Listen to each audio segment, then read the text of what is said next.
Ladies and gentlemen, welcome to the least requested, least demanded, and the least downloaded wrestling podcast, PCW. This could be a long podcast, so strap in and shut up and don't be a little bitch about it. To the masters.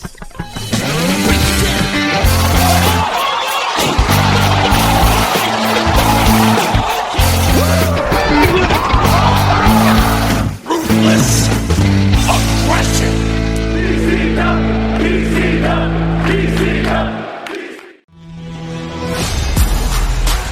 Then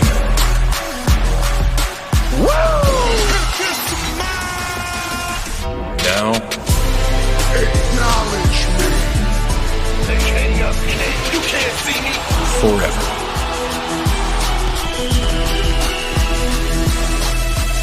Together.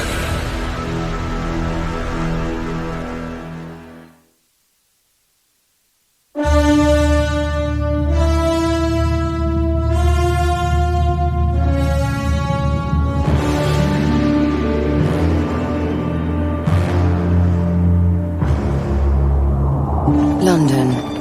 Good to see you again, old friend. It's been quite some time, hasn't it? Well, things are about to get really interesting. You see, this is a high-stakes, high-risk, high-reward situation we have here. And as they say, time is money. So, I suppose we ought to get to it.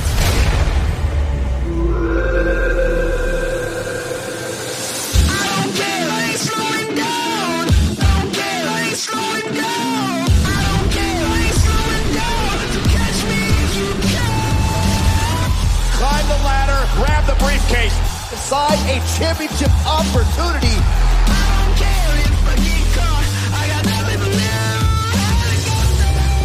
What an incredible field of talent, all vying for a life-altering opportunity.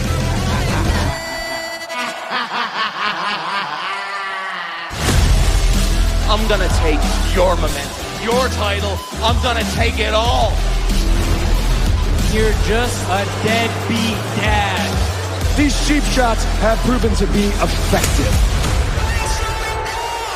That disrespect will not sit well. Acknowledge me. This is my WWE. One of the greatest champions ever. I'm the tribal chief around here. You embarrass me. My ring. Get out. You have gone crazy. We're still the ones, right?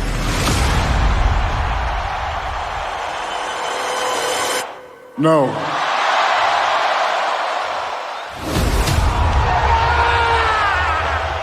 So guess what? You out. And I'm out too.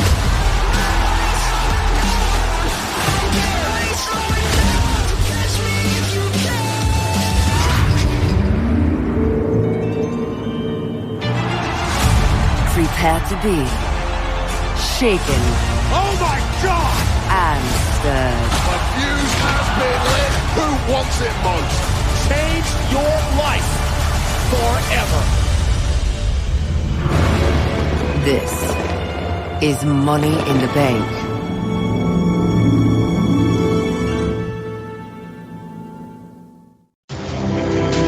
Life, liberty, the pursuit of happiness.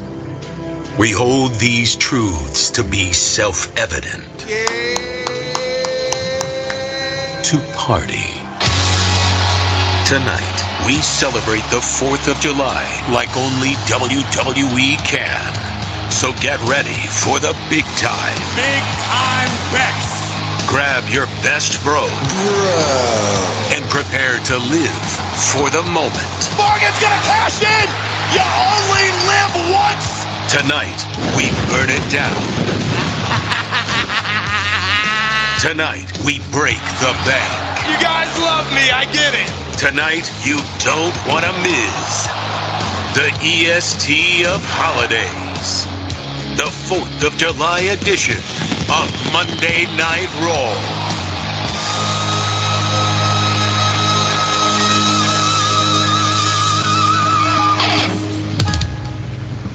Ladies and gentlemen, boys and girls, children of all ages, welcome to another episode of PCW Podcast Championship Wrestling. I am your host, Wayne. You also know me as Semi-Dry Chicken. You know what? This is a very special edition. We're going to be doing this on the July 4th edition of PCW. This will be happening during Monday Night Raw. I thought I'd dig up that promo from last year. So we'll be watching Monday Night Raw as we're talking about Money in the Bank that took place in London on Saturday. And I am not alone. Let me introduce my co-stars.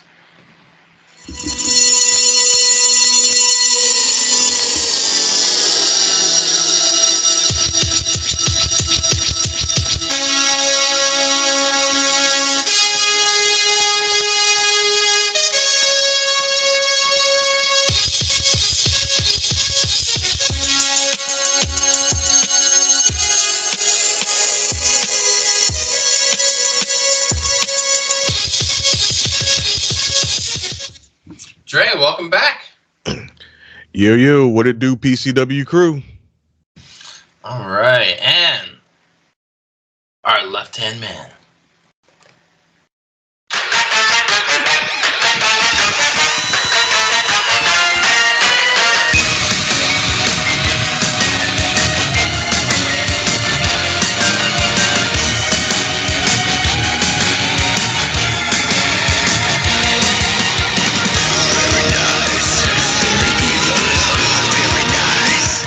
Doyle. Oh, it's me. It's the Doyle. And yeah, we're here on July 4th Eve. And it's a great time, I think, to sit back, and reflect and think about all the folks out there that don't know it's their last night with 10 fingers.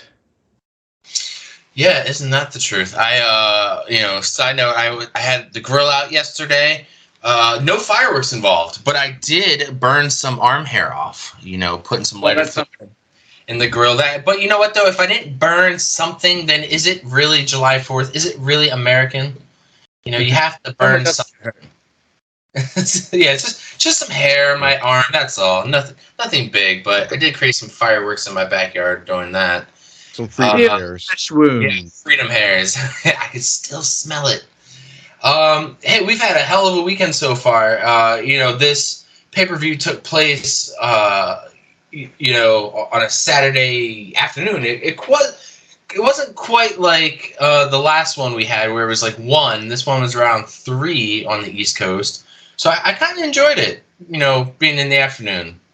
I hope I don't get spoiled with these afternoon pay-per-views, because then you kind of sober up afterwards, and then it's like, oh, I still got the rest of the evening to go. So, Dre, why don't you take the wheel and lead us down the road for Money in the Bank in London? Yep. Like you said, Money in the Bank this year took place from the O2 Arena in London, England. And they kicked off this pay-per-view with the men's Money in the Bank ladder match, which saw Butch of the Brawling Brutes taking on Shinsuke Nakamura versus Santos Escobar of the LWO versus the Judgment Day's own Damian Priest versus the Human Arcade Ricochet. That ain't his actual nickname. I just made that one up. Versus L.A. Knight versus Mr. Privilege himself, Logan Paul. I also made that one up. Overall, I thought this was a great match to kick off the show. As everybody involved really brought their A game to this match. Between all the spots that we saw, the little bit of storytelling that we did get in the match with everybody, jumping Logan Paul to start the match, and other points just jumping Logan Paul. Is like everybody was against each other to try to win that Money in the Bank briefcase.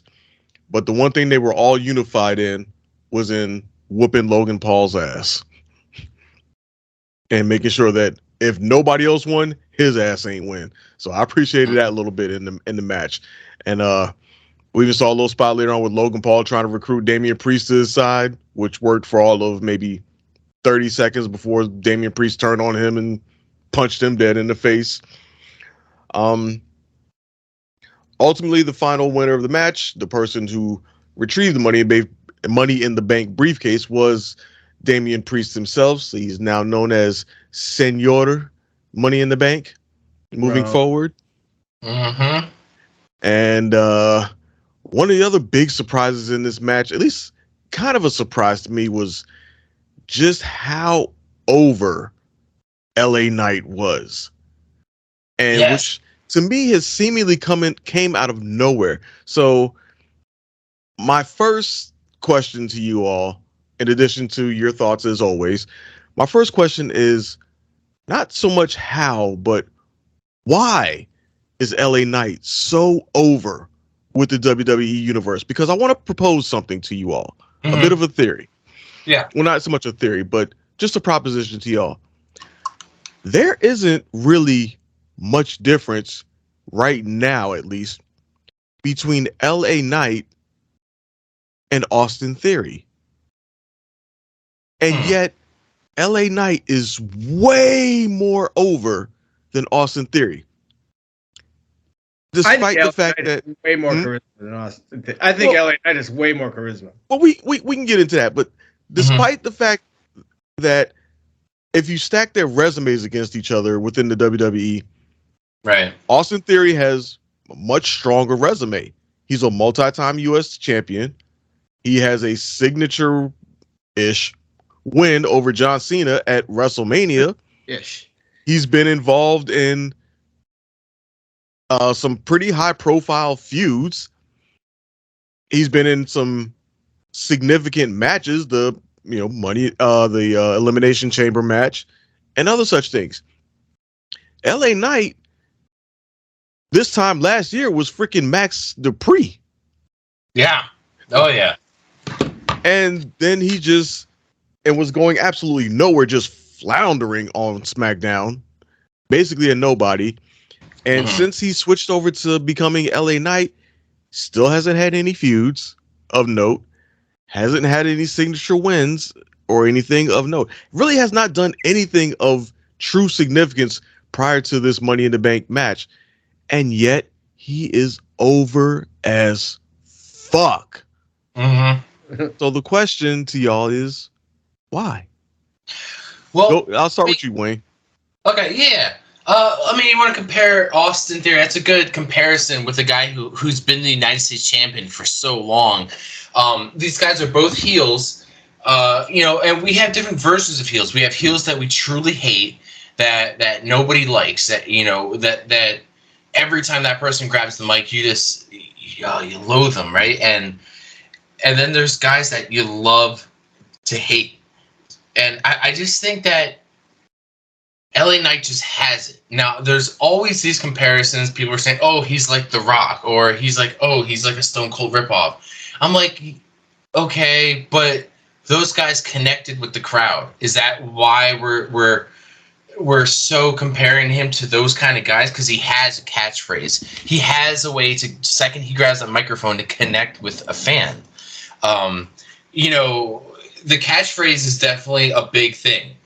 I think even if you're not the best of wrestler, but you're really good on the microphone, I feel like you can just put the crowd in the palm of your hands. Another guy who I thought was very much like that was Enzo Amore, if anybody remembers Enzo. That guy, whenever he grabbed the microphone, I was leaning forward in my chair because this guy was always interesting on the mic. And the way LA Knight delivers his promos, it is very Rock-esque. It is very Stone Cold-esque. Just the way he delivers it, and it's these simple catchphrases. And they may be kind of predictable, but it's a kind of catchphrases that he can hold the mic up to the air and let the crowd do the rest of that catchphrase. Austin Theory doesn't have, per se, a catchphrase. He doesn't have something that you could put on a T-shirt that's gonna catch for the next couple of years. That's going to, relate to his character. Like The Rock always had something that he would put on a T-shirt, like "Just Bring It." he could wear that shirt, 10 years after he dropped that line, or do you smell what The Rock is cooking, or like Stone Cold with what, and I feel like LA Knight's version of that is going to be, yeah, he has it, and I think he's, I was upset that he was not the guy to win this briefcase, not to come out the winner, but he was so over, like, every chance he got up close to that briefcase, the crowd went nuts. And anybody who knocked him down from that briefcase, they got booed all the hell. I'm very glad that Logan Paul wasn't the guy.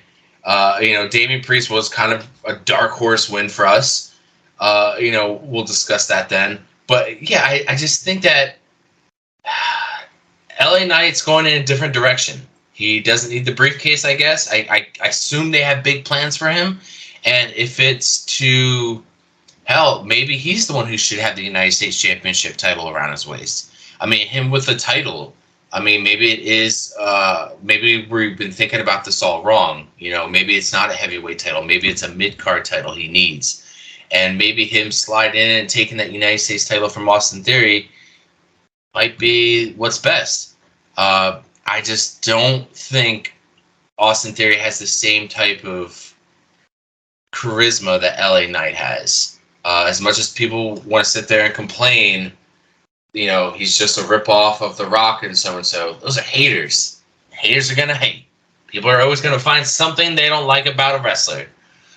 Tough shit. I'm an LA Knight fan, so.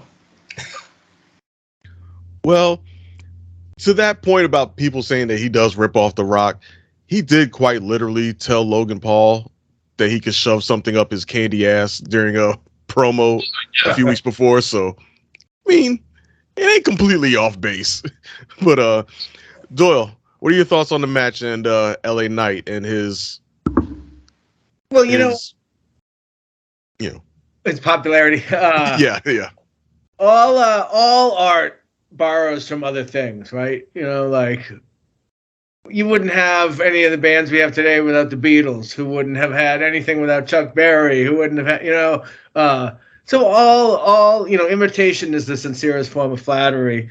I jokingly call LA Knight, I forget what I said, Stone Cold Rock Johnson, I think I called him. And I think he's kind of, he's like a throwback without it being campy, without it being Disco Inferno,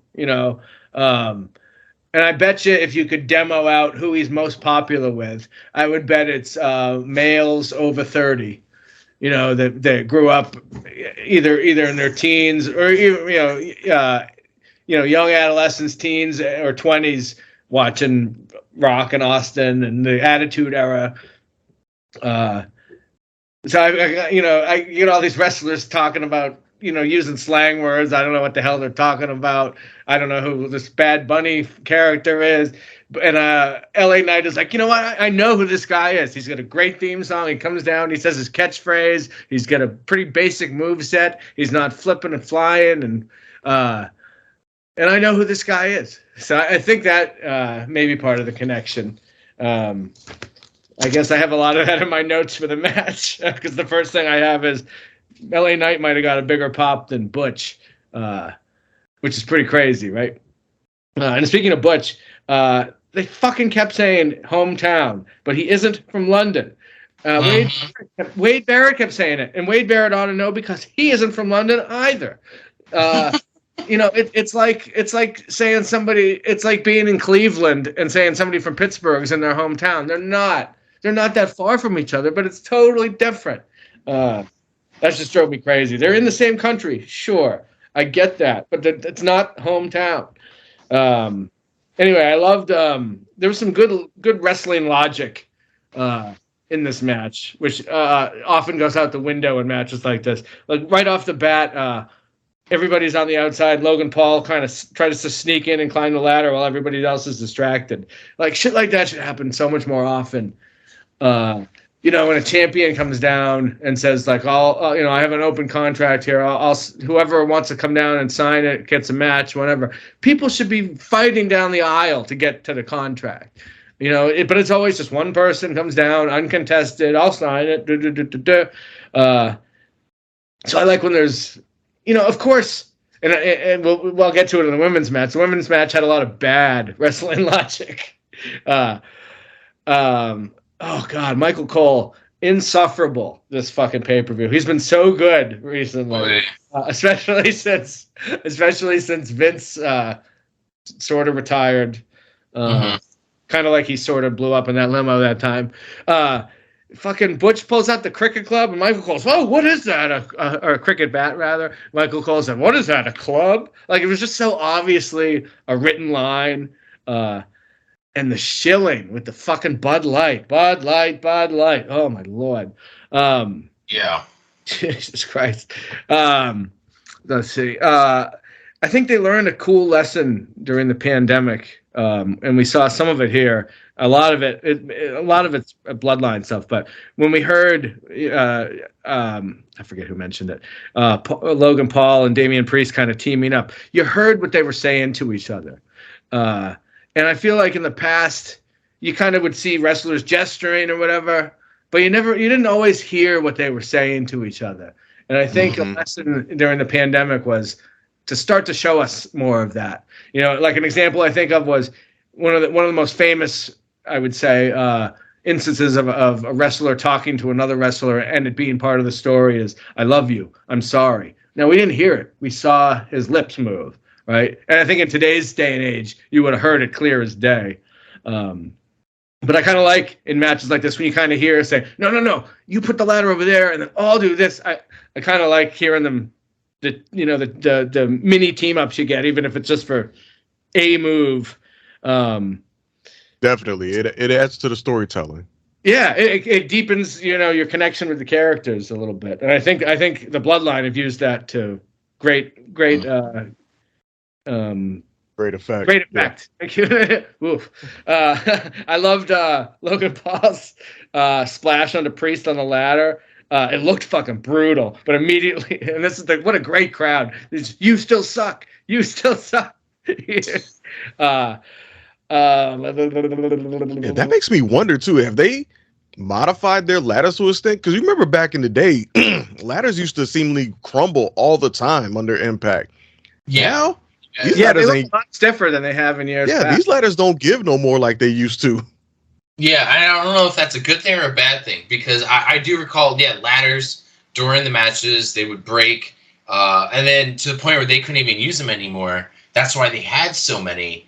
Right. But like they did a couple spots where they would put wrestlers, throw them onto ladders, flip them onto ladders, and they wouldn't bend or break, and we would always see like a wooden one maybe that would to see them break, and you'd see the splinters. The only real damage we saw, which I thought was a good spot, is when we saw Ricochet and Logan Paul flip outside the ring onto a stack of tables, which I thought was a pretty good spot. Almost botched it completely. They almost both paralyzed themselves. Right. That was a near botch. Almost could have went all kinds of bad. There was a spot where Ricochet did a 450 splash off the he was on the outside of the ring. He did it into Butch and I believe Escobar.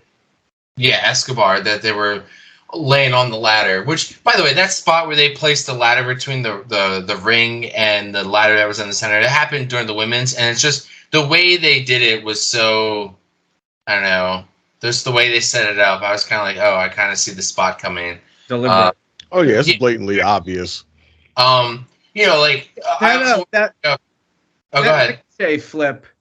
There were a lot of production issues with this show, and one of them, they had a terrible camera angle on that spot, which I thought was the best spot of the match. And they only replayed it from a different angle once, which wasn't very good. And they had that overhead cam, camera is for stuff like that. Why didn't we see that from overhead? You know what though? In that specific case, I agree with you that there were some production issues throughout this pay-per-view, but in that specific case of the 450, it was probably for the best that they didn't get the right angle on it. Because Ricochet, as much as I think he was probably the MVP of this match, because for a multitude of reasons, for just the spots that he pulled off and stuff, and even earlier on in the match, he actually kind of saved Escobar a bit. I think it was either Escobar or Butch, but during the spot where Escobar and Butch had pinned Damian Priest in the corner on the ladder, and then they both stood on the ladder and started wailing on him, the ladder was starting to give under their weight in the ropes, and you saw Ricochet walk up and like grab Santos Escobar and pull him down from the ladder, like, yo, get off the ladder before you fuck yourself up. Yeah. So like he kind of saved him in that moment, and then that's when he kicked Priest in the face. But getting back to the splash spot, like I said, it was probably a good thing that they didn't catch the good angle, because he actually came up just a bit short on that. Like, he didn't land that as flush as I think he planned on. Didn't get all of it? No, he absolutely did not, because he came from the rope to the center of the ring and did a 450 in the midst of that. That's a lot of distance to cover. Mm-hmm. And quite frankly, props to him that he even made it to the ladder. I think really only the upper half of his body hit the ladder. And like his feet probably actually like hit the ground. He actually came up short. Like if you watch some of the replays, you can kind of see where his impact was, and like he ain't really get all that. So that's probably one instance where the bad angle made the spot look better than it probably actually was. It's certainly a possibility. Yeah, that table spot was just fucking ridiculous. I expected Logan Paul and Ricochet to get together on something insane. I just didn't expect for them to both be going face first through a table. The ending was kind of flat, I thought, especially compared to the women's match. Mm-hmm. This just kind of suffered from triple threat-itis to me, where like everybody lays on the outside. I complain about this all the time. Everybody waits on the outside of the ring for the next spot to get set up, and a lot of the spots were really cool. They just kind of lacked cohesion, I thought. I thought that this was going to be better than it was. That was kind of the theme of the night for me. I thought this was going to be better. Of all the three guys I thought might win, Priest was my third choice. I don't dislike him or anything, but he's not my favorite either. But as they say, the Money in the Bank story is just started. So we'll see what he does with it. I would give it. Where did I write this? I'd only give it 2 3/4 stars. I expected more, and I didn't get it. I would give this a 3 stars. It definitely wasn't my favorite match of the night, but it was a good way to get the crowd going to start the show. Sure. The spots were great. I just there was no glue holding anything together. I didn't feel like. And you know what though, like we've seen Logan Paul in singles matches, and we've seen him in the Royal Rumble, and I think he did pretty well here, working with the superstars in this match. I always think these are another complicated match to pull off with so many guys, so many things going on, finding your spots, making sure you hit the right moves, making sure the right person wins the briefcase. And believe it or not, I think Logan Paul did pretty well in this match. He's been in a Rumble too, which is similar. Mm-hmm. In that you have all kinds of other people doing all kinds of other things and trying to keep track of all that, and when's your turn and when's not. Outfit wise, I didn't know what was. I saw his outfit when he came in for his entrance, but Escobar, he looked like like he was about to. He looked like the Hamburglar. He's gonna rob in this entire match. Like he looked like a raccoon. I thought he looked like the Lone Ranger. Yeah, that one too. I said that Butch looked like a can of Pabst Blue Ribbon. It was a great outfit though. Overall decent match. Yeah, I think it was. It was a good way to kick off the show and get the crowd hot, which, this crowd was on fire pretty much through the entire show, but they definitely showed out for this one. Which side note, American audiences take notes. That's how the fuck you sing Shinsuke Nakamura's entrance. Full-throated and the whole thing. Don't sit there and run out of damn lung capacity after the first stanza of it, shit, because you ain't got no because your ass is out of shape and shit. So let me ask you guys something. When Damian Priest got that briefcase, did it run through your guys' head like, uh-oh, Wayne might be right? He predicted something. Because I was like, what if? What if Damian Priest wins it? And, it made me think like, oh shit, Finn Balor could win the world title here. Like, I was kind of thinking it might go down that storyline. I was like, it's impossible. But, well, yeah, whenever Money in the Bank match is first, for the rest of the show, you go, ooh, wait a minute. But in this case, especially with the two so closely linked. When Priest won, I think I texted. I was like, I totally want Finn to win, and then Priest to cash in on him immediately. I think I saw Logan Paul busted his back open. I think it was that spot. It's on the table spot. Yeah. Pretty sure that's when it happened. Yeah. I'll withhold my answer to your question till later. Yeah, sure. But and a prime Adam too, right? Yeah, I saw that. I saw prime. Yep. Any final thoughts on that match before we move on? No, I'm good. All right, then. Next match we got was the Women's Tag Team Championship match featuring Ronda Rousey and Shayna Baszler defending their belts against Raquel Rodriguez and Liv Morgan. This was the match that initially I had to step away from because, I initially had to step away from the pay-per-view to make a run real quick, and this was the match that happened while I was stepped away, and I came back quite literally as the following match was getting ready to start. So I was kind of happy that I missed it initially, but I did. But since then, I have gone back and watched it, and the match actually wasn't as bad as I thought it was going to be. It wasn't a great match by any means, but for what it was a halfway decent match up until we got the surprise finish that came out of nowhere of Shayna Baszler turning on Ronda Rousey, beating her down, leaving her limp in the ring for Raquel Rodriguez to hit her finisher and Liv to hit her finisher Oblivion and get the win. And we now have new women's tag team champions. Now 2 times, Raquel Rodriguez and Liv Morgan. Now, I don't know how much there is to say about the match itself. I think the bigger deal is probably the betrayal of Shayna Baszler on Ronda Rousey. Now, obviously, it seemingly came out of nowhere when watching the show live. But since then, word has come out that Ronda Rousey's contract with WWE is apparently up sometime in the future or sometime soon.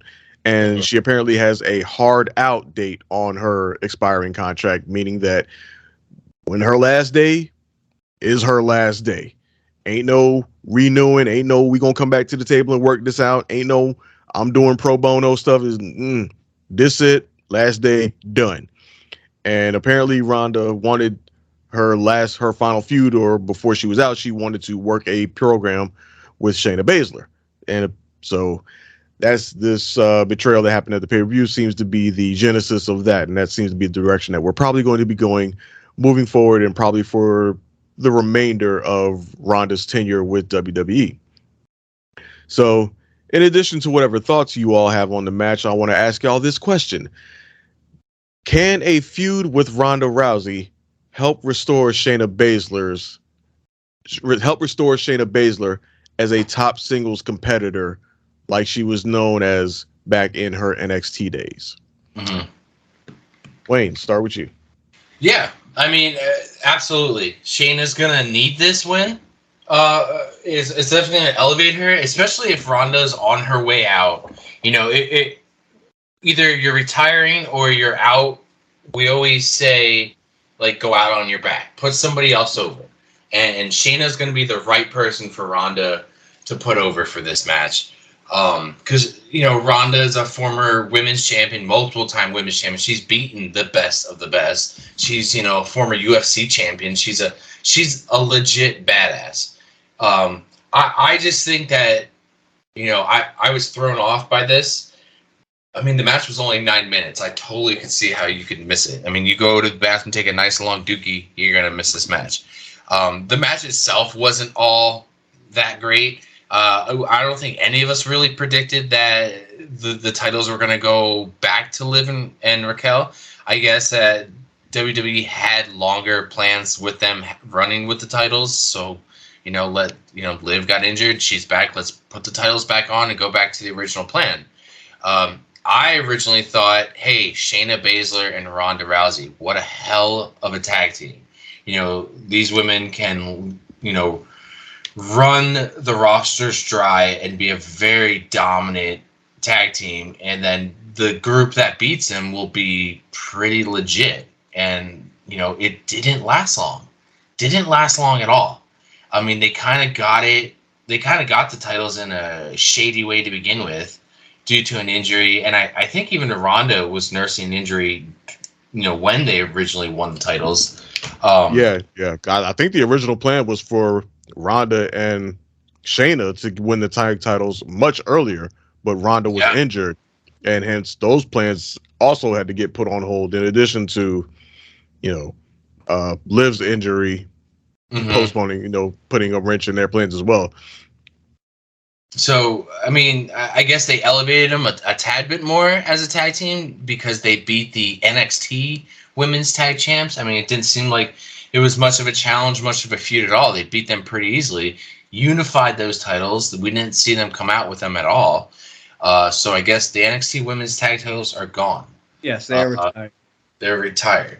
And it didn't last very long. Like I said, I think this was too soon. But if Ronda's on her way out, I think personally, ever since she came back, she hasn't been happy with the way the crowd has been taking to her. It took a long time for the crowd to warm up to Ronda in general. I mean, to us as fans, that's how they ever did. Yeah, some people never did. It's just like you're an outsider coming into our company and jumping in the ring right away with the likes of like Charlotte and Nikki Bella and all these other top tier women's, at the time, I don't know. We have always been kind of defensive when we have people like that come in, Bad Bunny, Logan Paul, anybody who thinks they can just step in the ring and do what these other professional wrestlers do.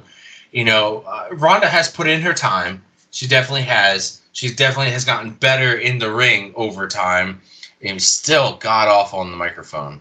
I think the biggest mistake they've ever done with Ronda is never give her a mouthpiece. I think maybe if you put her if she was going to be a heel and you put her with somebody like Paul Heyman, maybe that would have been a good combination.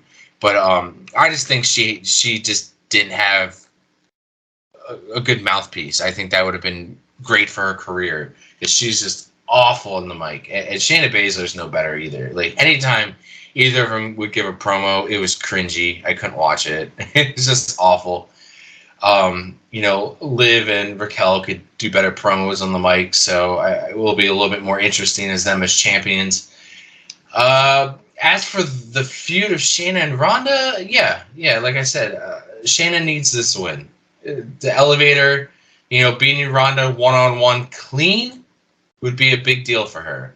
And then, I think after that, just keep the winning coming. Like, don't start putting her in a losing streak. I don't want to see her losing to the likes of, like, Dana Brooke or some shit.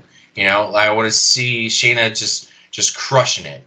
I mean, even you don't have to keep her in the title scene. Just literally crush anybody that gets put in her path until it leads up to that. But I mean, I see this feud happening at SummerSlam, which is so close. And I don't see Ronda re-signing. And does anybody know what the M on Ronda's fucking forehead was? It was a sticker.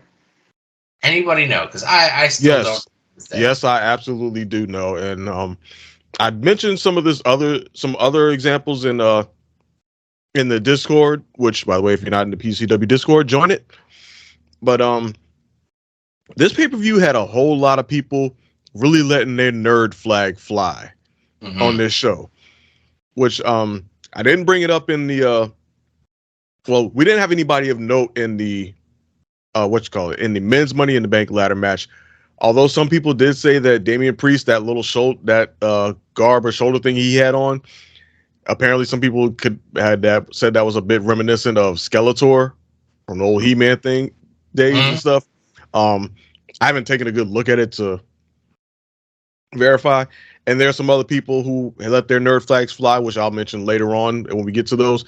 But in the case of Ronda Rousey, for those who don't know, Ronda Rousey is a huge Dragon Ball fan, like me. So her outfit that she had on her top was a homage to the character by the name of Vegeta in Dragon Ball. It's that Saiyan armor that they wear. So that's what her top was. And the M on her face was the same M that Vegeta had in his Majin Vegeta persona, which again, I know y'all don't know that. Y'all ain't Dragon Ball fans, but trust me, everybody who knew Dragon Ball knew as soon as they saw that M, they're like, oh, she on her Majin Vegeta tonight. Cool. So that was just Ronda representing for the nerds out there. So I'm cool with that. And oddly enough, happening on Raw right now is Shayna Baszler and Ronda Rousey in the ring, having a verbal war of words. Terrible promo. I don't know. I kind of want to listen. Yeah, I'll unmute. We'll listen for a little bit here. Let's just see if they say anything interesting.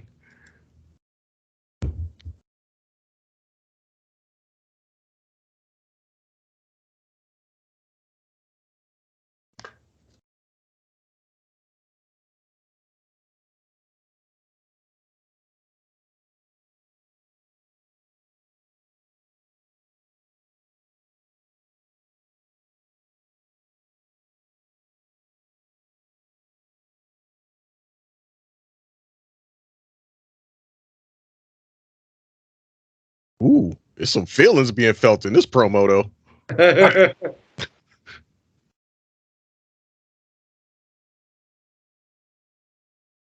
Okay, talk your shit, Shayna.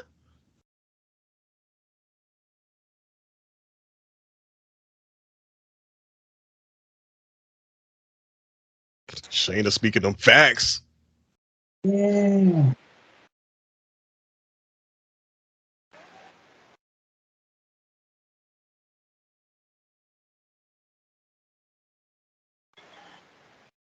Oh, maybe they'll do loser leaves town or something. That'd be nice.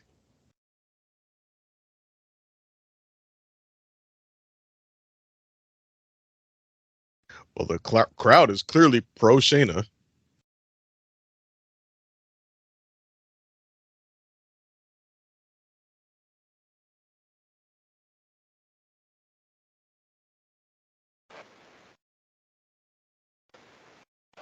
All right, now we're gonna finally see them go at it.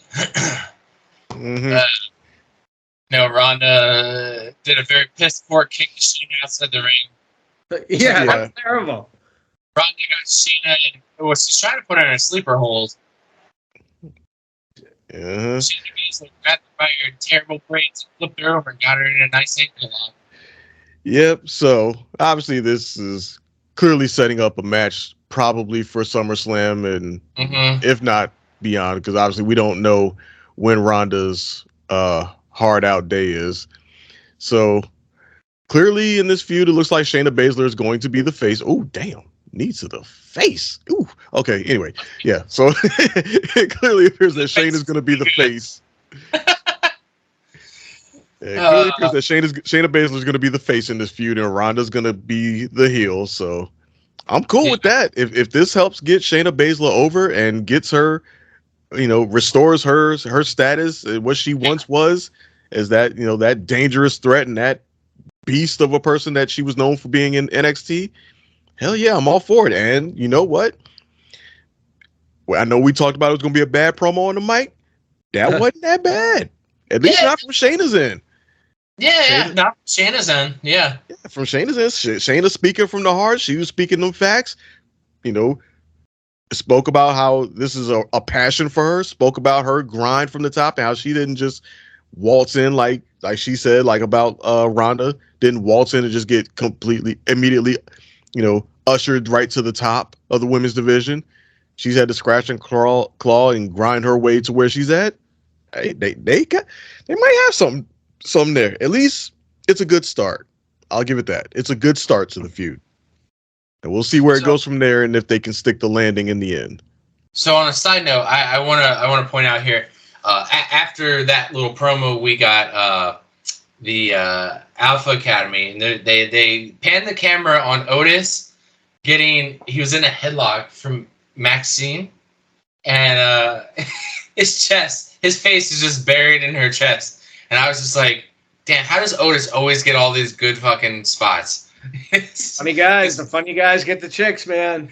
Man, Otis, man, if it's not Mandy Rose, it's, this fucking guy.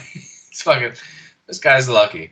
Yeah, could you imagine being told that? Like, I'm doing what tonight? Yeah, let's practice. Oh, yeah. Otis. Anyway. Hey, any final thoughts on the women's tag match and this budding Shayna Baszler Ronda Rousey feud? I think we talked about it more than 9 minutes. Talked about it. But yeah, let's move on. What's next? All right. Okay. All right. Next up. One final shout out to Liv Morgan's outfit at the show. She was looking. Yeah, dude, it was awesome. Yeah. Like this. Yeah. Honestly, if I had to pick outfit of the night, I would probably have given it to Liv. I think she had the outfit of the night. All right, but moving on. Next matchup, we had the Intercontinental Championship with Matt Riddle challenging the defending champion Gunther. This match was, to me, it was good. It was a good match, but predictable. Like, Riddle didn't get squashed, which that was a good thing. That keeps him relevant and keeps him looking like a legitimate competitor and a strong mid-carder on the roster. That's good for him. Gunther continued his strong undefeated streak, and which has kind of been an underrated aspect of his run, is that he's actually, I think he is legit undefeated on the main roster, at least. I don't think he's lost a single match yet. I could be wrong about that, but I know he damn sure hasn't been pinned at the very least. So I don't know, but he's continued that streak, and despite this match being predictable, Gunther still managed to show a good amount of ring psychology in terms of through targeting Riddle's ankle throughout the entire match, and the finish to me was quite creative in the sense of Gunther got to show just pure savagery by literally in the finish. He puts Riddle in a half crab. Riddle's about to get to the rope. He pulls Riddle back into the ring, flips Riddle over. Riddle's trying to fight out, and he's kicking Gunther in the face. Gunther grabs the leg that he's being kicked with, pits it to the ground, stands on it, grabs Riddle's other leg, the injured ankle, and just literally beats the shit out of his ankle. Just slaps the living shit out of his ankle over and over again, and then drops down into an ankle lock, forcing Riddle to tap. Honestly, I thought that was a pretty good finish to it all. Because when's the last time you see somebody just like take a body part and just beat the shit out of it like that with their bare hands? He just slapped the shit out of it. Right. Like, not a weapon, not a chair, not using the turnbuckle, nothing. Like, no, I'm just going straight raw dog gorilla, not gorilla, but grizzly bear paw your shit to death. And then put you in an ankle lock. Man. Chopping and chopping and chopping. He literally just slapped his shit. Like, even the crowd reacted to it when he did it. The crowd was like, oh, damn. Like, we ain't never seen that before. But, again, it was predictable. And then Gunther got the win. And then cue the sword sound and the return of Drew McIntyre, who came out to a thunderous pop and immediately confronted the champion Gunther in the ring. They get to talking some smack back and forth. Gunther gives him the old bloodline mush, to which McIntyre doesn't appreciate that too well, so he hits him with the Glasgow Kiss, or Glasgow, whatever the fuck that thing's called, the headbutt, goddammit. He headbutt his ass. And queued up the Claymore. Not laying Gunther out and standing over him with his belt in his hand. So, obviously, it seems like that's the direction we're heading for SummerSlam. Gunther versus Drew McIntyre. But let's be real about it. Gunther is how close to breaking Honky Tonk Man's record? A little over 2 months. Yeah, right. September is when he'll break it. Yes. Yeah. Right. In other words, after SummerSlam. And I think we're all of the mindset that that's going to happen. That they're pretty committed to Gunther breaking Honky Tonk Man's record. So Drew's had his shot too. I mean, we're recycling opponents now.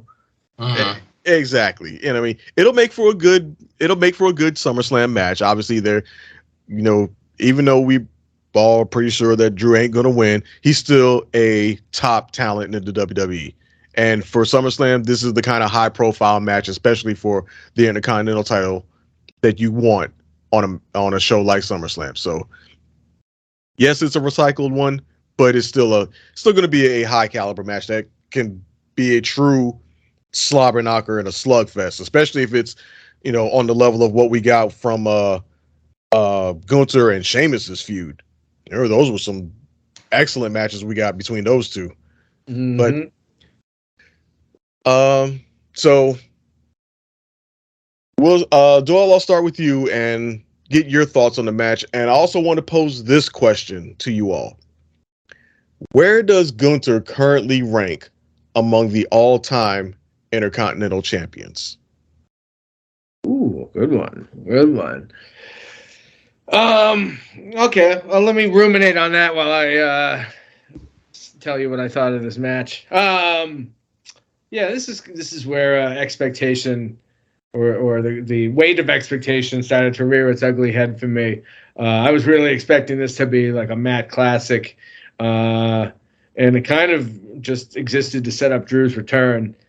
I'll get back to him in a sec. But is ankles? I don't know. Is Riddle's ankle injury? Is that legit or is that storyline? Do we know?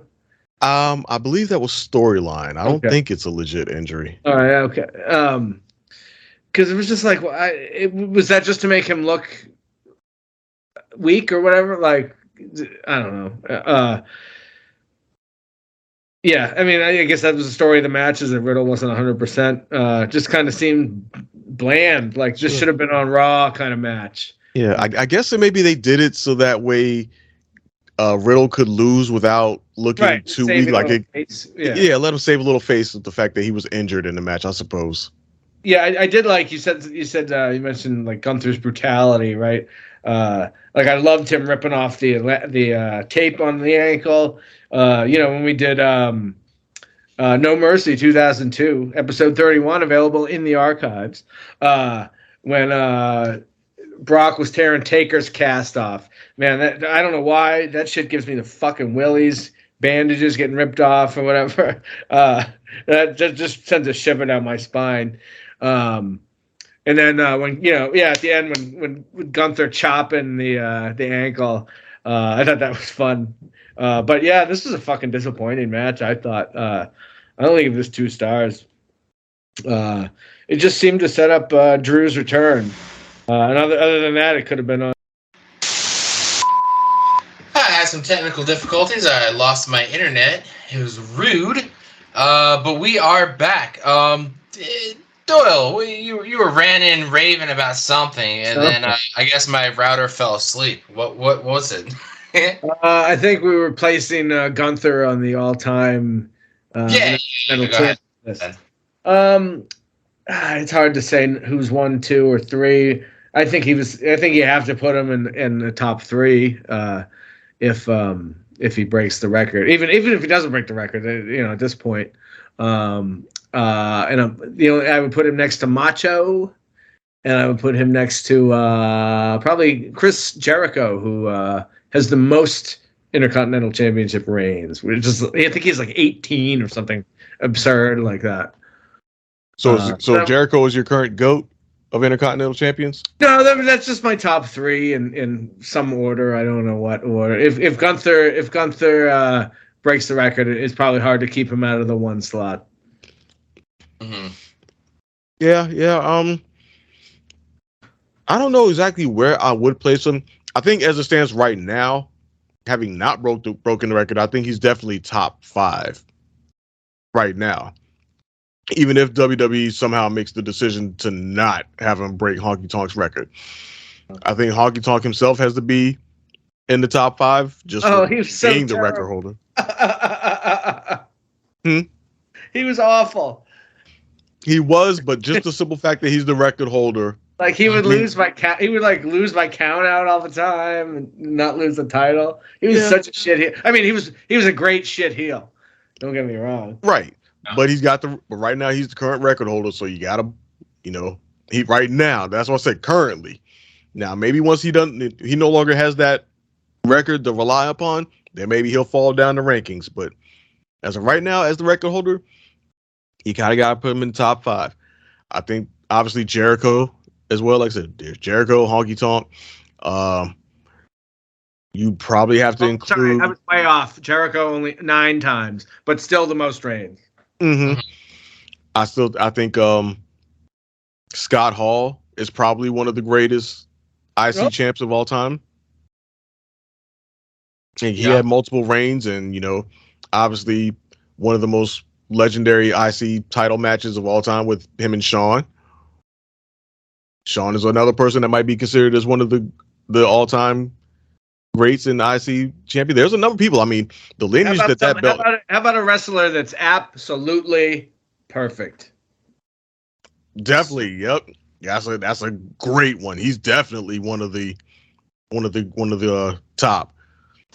Where I don't know if he's top 5, but you could probably make a strong argument for him too, because that's kind of his biggest claim to fame is his Intercontinental title reign, especially since he was never a world champion. Right. So there's a lot of guys like that, like I said, like him and Razor, who never got that world title, but really made their name off that IC belt. So yeah, I think Gunther currently outranks most of them, and I think I'm with you. Wow, that was a botch. Sorry, Raw caught me off guard. You fucked up. Boy, did she. Anyway, yeah. Once Gunther presumably breaks the record, it's going to be hard to keep him out of the top 2, honestly. I think the only person that you may be able to argue against him would be Jericho. And he might even have Jericho beat. So, yeah. But Wayne, what were your thoughts on this match, and where do you stand on Gunther's ranking among the all-time, Intercontinental champions? This match going into it, we kind of all predicted what was going to happen here, right? Like Matt Riddle was going to get beat. Maybe not a big of a beatdown. He's definitely going to put on a decent match. I mean, it was only like a little over 7 minutes, the shortest match of the night. 7 minutes, 45 seconds. Another challenger fed to Gunther. A lot of slapping to the chest. Matt Riddle already went into this match with a prior injury. The guy wrestles. Come on, I mean, the guy wrestles in underwear. He has no knee pads, no, no boots, nothing to protect his ankles, no elbow pads, no wristbands. He doesn't tape up his fingers. He does nothing. So, it is believable that this guy can get continuously injured, with no type of protection. Which, for the record, I don't know how anybody can wrestle like that. Just. I couldn't stop thinking about that during this match because neither of them had knee pads on, and I was just, oh my god, I couldn't do it. Just like the ring burn, just in general, just right. I couldn't do it. If I just kneel on the floor, it hurts. Even Superfly put knee pads on, even though he wrestled barefoot. Yeah, and even after a while, Rusev eventually put shoes on. He eventually got boots on after a while. Happy Rusev Day, by the way, to all who celebrate. Yeah. You know, we needed something fresh, and you know, I think Drew McIntyre coming back was great. I'm glad to see that it looks like he re-signed. I mean, obviously, if they're going to be putting him on TV, putting him in a feud, which I'm happy about because I didn't want to see this guy leave. Well, about that rumor, what I've heard in the reports, he actually has not re-signed yet. It's just that some of the Triple H said in the press conference following the pay-per-view that he was he was just dealing with stuff. He was healing and recovering from injuries. That's what he said. Now, how much of that was true? It was probably at least partially true. I'm pretty sure he also resolved some of whatever issues he may have had as far as like the creative direction of his character. I'm pretty sure that was part of the reason why he was out, and him coming back and being immediately put into a feud with Gunther is something to satisfy him. But as far as him re-signing a new deal, I don't think that's happened yet. And the reports that I've read are that his contract, for one, isn't set to expire until next year. And right now there's no real rush on it because they got time on that. Right. So I hope that this satisfies him for now. I mean, like, you're getting on TV, you're going to be in a big feud. Now, like, right away, I was like, but he lost to Gunther already. Even when he was with Sheamus, you know, he still lost. You know, we had a great triple threat match with these guys recently. But you know what? Whatever. I'm all for it. Just two big dudes slapping meat, you know? You can't complain about that.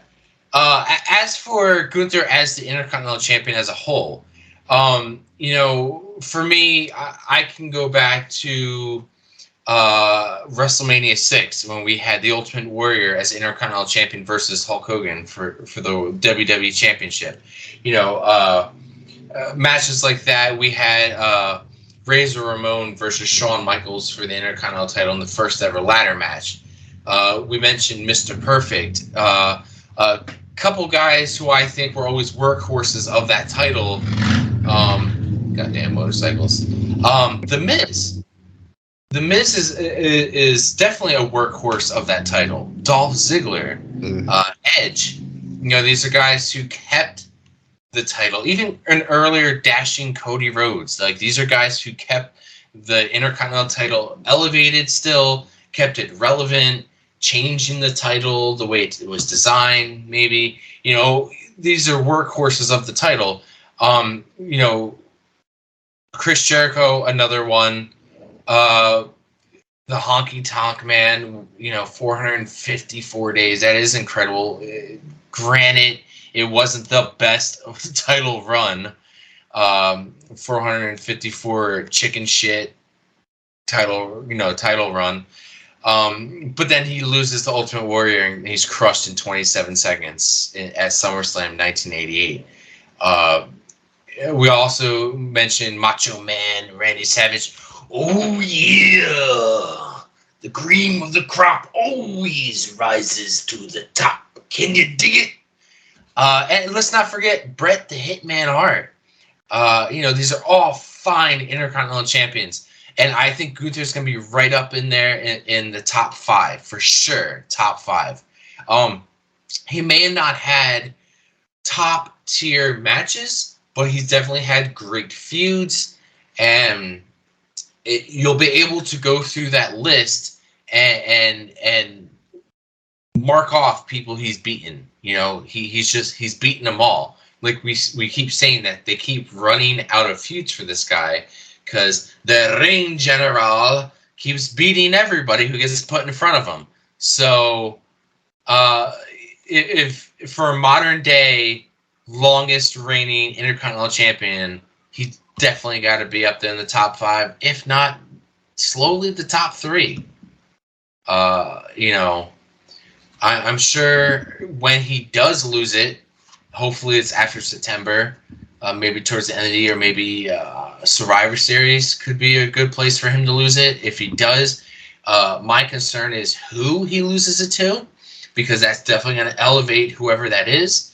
And I hope that the Intercontinental title still stays valuable and feels important and doesn't fall by the wayside and go Become to the U.S. title. Yes, become the U.S. I think that's what they're slowly building it. The U.S. title is very far behind the Intercontinental title as in importance right now. But I just think maybe we just have the wrong guy with the United States title. If we had the right guy, we could be doing a long title run. But at the end of the day, when Austin Theory does lose that title, he's going to have that big credit to his career. Hopefully after this Intercontinental title run, I don't really want to see Gunther go back to this title for a while. I want to see him go right to the top. Go right to the top and don't look back. Oh, we know that's you can almost be certain that that's happening. Yeah. Depending on when that. I agree. It depends on, like you said, when he does eventually lose the title. Because I don't think we're gonna end up in like a title for titles scenario or anything like that, where he's fighting for the World Heavyweight Championship while still being the IC champ. That would, although I don't think it's completely off the table either. No, it might not be completely off the table because, like I said, he does have this quiet undefeated streak going, and they may start to, after he breaks the record and they promote that to the ends of the earth.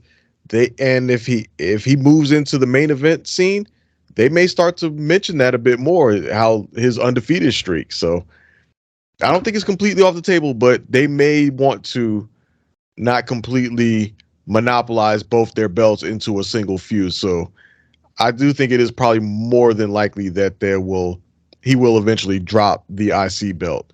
And yeah, like you said, the big question is who's going to be the person that gets the honor of being the person chosen to take him down. Mm-hmm. Who's going to be that person that does ultimately get to put on their resume, I was the first one to beat Gunther. Right, and it's making that title so important right now. And the title makes the man, and now the man is also making the title. So it's working in both ways, both favors. So yeah, who knows? It might be Drew. Yeah, I mean, and you know what? That might satisfy Drew too to stay. It's like, hey, we'll let you be the one to beat Gunther. Right. Not at SummerSlam because we still want Gunther to break the record, but exactly. We'll let y'all feud over the course of a few months, and then you may lose the first match and then maybe win a later match at whatever the September pay-per-view is, post record breaking or Payback. Okay, Payback. Yeah, maybe at Payback or Survivor Series or something. Yeah. But may I propose two individuals? Okay. One, I don't think it makes much sense from a wrestling standpoint necessarily, but it would be one of the few people that people might actually cheer when Gunther loses if it was L.A. Knight that finally beat Gunther, right? Like, because I don't know, like, Gunther is so over. I'm not sure the person that beats him is going to get like a huge pop, So that LA Knight might be a way to maybe a way to ensure there's a pop. But and I've pitched this guy before. The longer the title reign goes on, the longer Big E's neck has to get better. And boy, would I love to fucking see Big E come back and be the one that beats Gunther. That would be fucking awesome. The Big E one, that would be awesome. I agree with you. LA Knight. Only problem is LA it doesn't make any sense from a wrestling. Well, no, I wasn't gonna say that. It's LA Knight's on SmackDown. Yeah, that's why I feel like he would be a good person to take the United States title and go for the maybe the Survivor Series. You're doing a brand supremacy deal. Yeah, I don't know. Yeah. I'm sure they can figure out a way to get there if that's what they wanted to do. I'm just gonna insert this right now, but it's a little cold in that arena for Becky Lynch, if you know what I mean. Hey,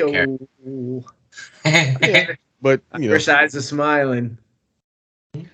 Yeah, but I think they, if anything, they may use LA Knight to help elevate the U.S. title at some point, but we'll get to that. We'll get to that later down the line. If we're done with the Intercontinental Championship match, then we will move on to the next match, which was Cody Rhodes versus Dominic Mysterio. And this match was, to me, a waste of time simply because it happened in the most uneventful way possible and in the most meaningless way possible. It was another Raw match. Yeah, it was just a match. It was just Cody won, one-on-one. Nothing else happened. And I don't think anybody reasonably thought that that was what we were going to get when this match was booked. I think we all pretty much thought that when this match was booked, we were going to get, if nothing else, almost certainly a Brock Lesnar run-in to set up Cody versus Brock Part 3. That's what we thought we were going to get last night. Or the scenario that I floated, that Dom actually gets a win, possibly due to the as a result of Brock Lesnar's run-in, and that we would get Dom, get something that he could put to his name to give him a little bit of seriousness, a little bit of credibility. We ain't get none of that. He just basically played the cowardly role the whole time and lost badly. Like, the dude took a fucking airplane spin. Like, oh my God, I cringed. What in the 1980s Hulk Hogan bullshit was that? Fucking airplane spin. Every time I see an airplane spin to anybody, unless it's Cesaro. Unless it's Cesaro, but aren't you affecting yourself as well? As a kid, whenever I would do it in the pool or do it to my younger brother, at the end of the day, I'm also hurting myself. What the fuck? Do you ever have sit and spin when you were a kid? Oh yeah. Jesus Christ, how many brain cells I must have killed doing that? You would wreck yourself on that damn shit. thing. Oh yeah. But I'm like, this dude took an airplane spin, Cody Cutter, Crossroads, done. I was just blown at the airplane spin. I'm like, what's next? He gonna grab Dom and Rhea's heads and clobber them together? Yeah. What the fuck? This match was just a complete fucking waste of time. I don't know. I have no question for this match. There's no question. It was a waste. What they did tonight on Raw by having Lesnar come out and fight Cody, they should have done that shit last night.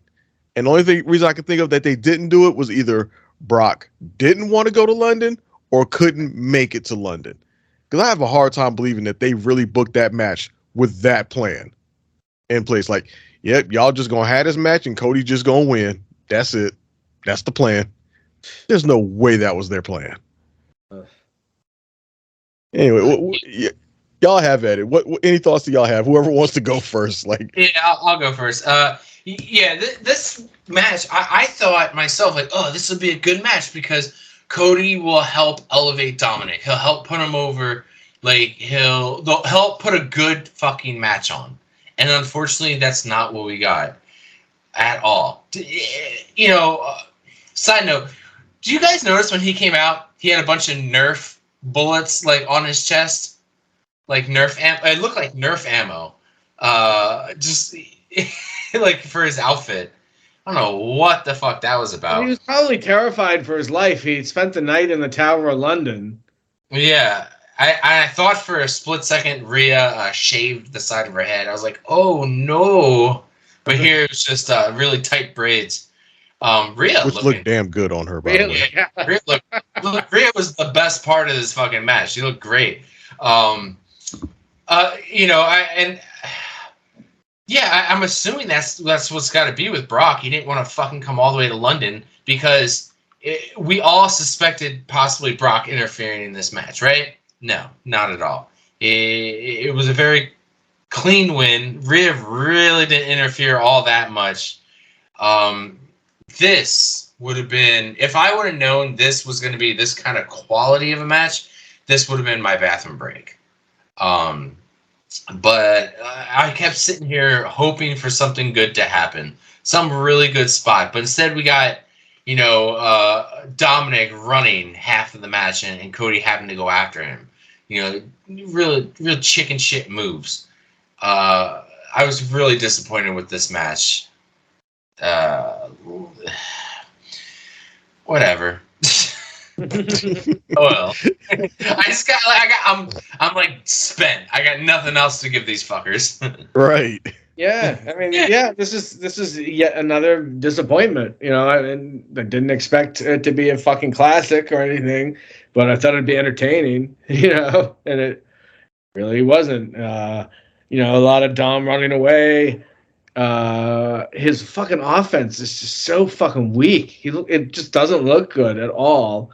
He was never a threat, even for a millisecond, not a threat.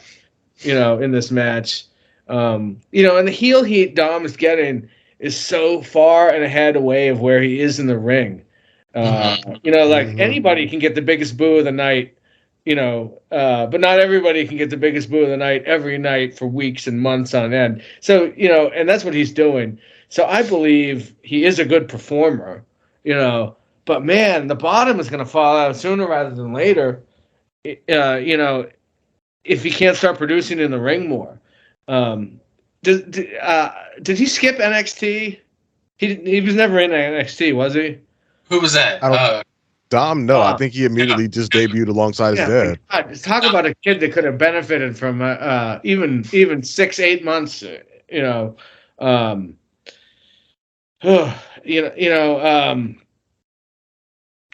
He's just so far. His mouth is so far ahead of where his in-ring work is. It's becoming a problem, and I think it's gonna sooner rather than later is gonna start really becoming a big problem. But I mean, you're Brock, not wrong. Yeah, no Brock in this match. Too much running away. Not enough Rhea. It's a 2-star match for me. This should have been on Raw. Yeah, you're not wrong. I mean, I don't know what there is for Dom right now if he's not attached to Rhea Ripley. Like you said, it's pretty clear that he can't stand on his own at this point. If he can't put up a better match than what we got here, especially with somebody as high profile as on the level of Cody Rhodes, not necessarily saying just performance wise, but just caliber of star. And he's a good performer. He knows how to work the crowd. He's getting booed, but without even saying anything. You know what I mean? Yeah.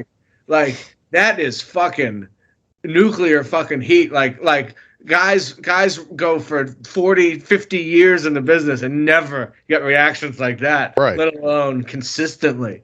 But his in-ring work just isn't there.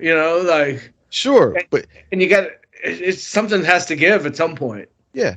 So do we think it's his in-ring work or the way they're booking him right now? It's probably a little bit of both. Because maybe if they gave him a chance to come off as more credible in the ring, maybe he actually could have put on a better match with Cody. But because he had to play the role of the coward, his offense like his punches look like shit. His 619 is terrible. His 619 is slow.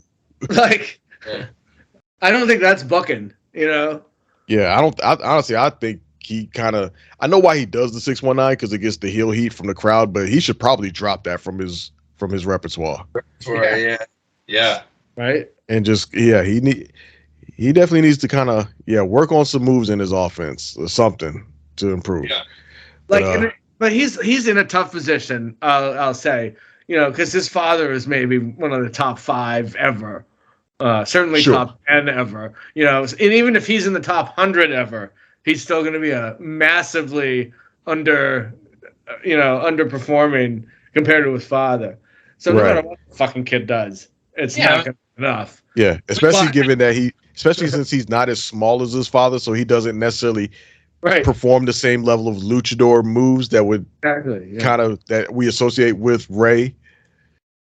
he's not that type of performer. So he should hit the gas and put on 30 pounds and just be a bruiser. You know what I mean? Something, or just stop trying to do the fucking high flying stuff.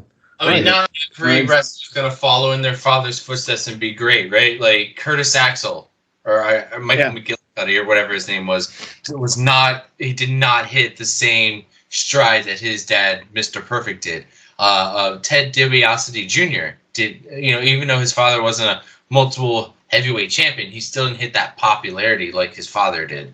Not everybody's gonna do better than their father or parent before them. Like then you got people like Randy Orton who way beyond succeeded than his father has ever done. Oh yeah. Sure. But not everybody's gonna hit that kind of stride, and sure. I don't think it's. I think Dominic's gonna be in that list of guys who just can't hold a candle to his dad. I mean, and obviously a big factor is their body types are completely different. I mean, Ray's got the body of a small child, and Dominic's got the body of the mailman. So. Yeah, I'd almost hate to say it, but I would think Dom might. I wouldn't want to wish this on nobody, but Dom might benefit from a legit injury. They could just put him out for a while and let him rehab and put some gym time in, and let him rethink his character and his performance in the ring. Let him come back, maybe bulked up, muscled up, and but they're stuck though. They can't take this off TV right now. Right. I'm not saying. You're right. I'm not saying. I didn't say a booking injury. I said a legitimate injury. Yeah. Fair enough. Yeah, he could benefit from a legitimate injury, like if he actually tore his ACL or something like that, and it put him on the shelf for some months on end.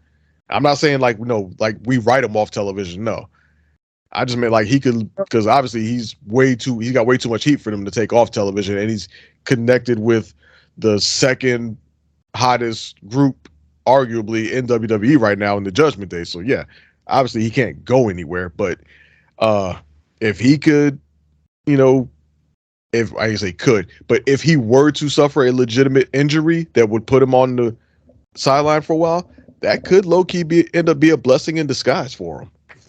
Yeah, fair enough. Well, at least we got a nice pick-me-up after this match. Yes, we did. Would you like to tell us what happened, Wayne? Yes, I will. And his name is John Cena! Yeah. I was so happy I got that queued up. Yeah, out of nowhere, I was shocked that John Cena made it all the way out to London. Peacemaker himself, Dominic Toretto's brother, Jacob, made it all the way out to London. Not Brock Lesnar. No. We got... And his name is John Cena! John Cena comes all the way to London to talk about why WrestleMania should be held in London. Unfortunately, I don't think it'll ever happen. I find WWE wanting to hold a WrestleMania in any other country, I find that very hard to believe. We can dream, but I don't think it's going to happen. I don't think so at all. Yeah, I was like, that is the question I wanted to pose to y'all about John Cena's surprise appearance. Which, by the way, he may have gotten the pop of the night, because that pop he got when his music hit was huge. Yeah, and I'm pretty sure they knew it was going to happen too, because when they cut back from whatever little video they were running or promos they were running, they cut straight to a shot of the audience. And when his music hit, you saw everybody stand up. Yeah, the whole crowd shot up. I brought up to my girlfriend, I was like, look at John Cena now. Like, John Cena has been with this company for so long, and then he stepped away and he did some acting, and the fact that he can come back and, there was like 18,000 people there, I think it was. He had them in the palm of his hand. When he would talk, they would shut up. Everybody was quiet. It was a very quiet arena. he had them chanting, and everybody was standing. Everybody was chanting the same stuff at the same time. Everybody was in unison, and there's not many wrestlers who could do that. He actually sung his lyrics to the hook of his song. Exactly, and it's just like, sometimes you wonder with a guy like Cena, like if he's gone for so long, like will fans still love this guy? Because we've seen The Rock leave and come back, and people kind of booed The Rock because you left us. WrestleMania 18 is like one of the times where Rock was supposed to be the good guy, and people kind of turned on The Rock around that time period. Because Mr. Hollywood. I feel like I see why you would compare the two, but I think they're also totally different because The Rock really wasn't around for that long in the first place. Cena was there forever, and The Rock has come back, but Cena comes back and comes back and comes back and comes back and comes back. Right. He never stays away too long. He's never had a long hiatus like The Rock had for years on it. Yeah, you're right. John Cena always makes sure he pops up at least once or twice every year. Yeah, they are analogous, but they're also not analogous at the same time. Right, and he's not putting on matches every time he comes back either. But the fact is, it's like he's keeping the connection there. Like, no offense, Cena, but we made like you wouldn't be who you are if it wasn't for us fans. And he respects that. And like, there were so many years where I remember John Cena was just being shoved down our throats, like the Super Cena, I guess you want to call it, is just everything John Cena would be winning. He's the 16-time world champ. And then it was nice to see him go away for a while because then we started to miss him. But like I'm at that age now, because I've seen him start his career.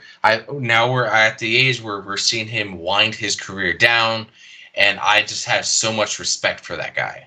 And as much as I sometimes I would hate Cena back then, I swear I must have like 10 John Cena shirts in my fucking closet. Like it looks like a pack of Fruity Pebbles in there. Just all these colored John Cena shirts from all iterations, from the word life to the hustle, loyalty, and respect. Just all of them. Like sure. I'm just like a big Cena fan, and also he has he always comes out with a nice new shirt. This one was a G.I. Joe-esque type shirt, which I really like. Very much so. Yeah. I was like, ooh, is this hinting towards something? Will we see John Cena in a G.I. Joe movie? I don't think so because he was in Bumblebee, but you never know. Well, they are kind of rebooting G.I. Joe universe. Yeah, what was it? Is it Hasbro, Mattel, whoever the fuck it is? Hasbro. Yeah, aren't they supposedly setting up that type of universe? Wasn't there supposedly some teaser at the end of the latest Transformers movie that kind of teased the G.I. Joe type thing? Yes. Supposedly. Yeah. So maybe we'll find out John Cena's character from Bumblebee. Maybe he became a Joe. Yeah, maybe. He did have what's this guy's fucking name? Grayson Waller. Grayson Waller. Yeah, Jesus. That's how bad it is because I'm like, what's his name? Good spot for him to come out, talk some trash. Cena, whoop his butt, give him an AA. I heard Waller had a leg injury, a broken leg, not too long ago. And I think that's why he hasn't been in the ring as of late. Like, he's just been doing his talk show. He hasn't been actually wrestling. But, looking at his pants and the way he's been walking, it looks like he's fine. I don't know if he's medically cleared yet. But he took bumps for the first time. Yeah, right. This is the first piece of physicality we've seen from him on the main roster. Exactly. So I hope this is a sign of him being medically cleared. I can see him getting in the ring and wrestling or joining a faction of some kind. Something. Potentially, yeah. It'll be good to see him actually finally do something other than have his segment. His Grayson Waller effect or I think it's wonderful though. Yeah, the segment itself is good. Yeah. And it's nice that he has something like that and he's shown that he can make something like that work because that enables him to still be useful even if he's physically unable to perform. Yep. Right. So it makes him Miz. Gives him value. Yeah, he reminds me of a young Miz almost, because the Miz was the same way. Miz, when he got his first legit injury, he was able to stay on TV. He was in a wheelchair, but the fact is he's like, I'm not taking time off. I don't take time off. Right. Grayson Waller, I see him being that type of heel character. He's got his own talk show. I see him being a nice shit heel. But yeah.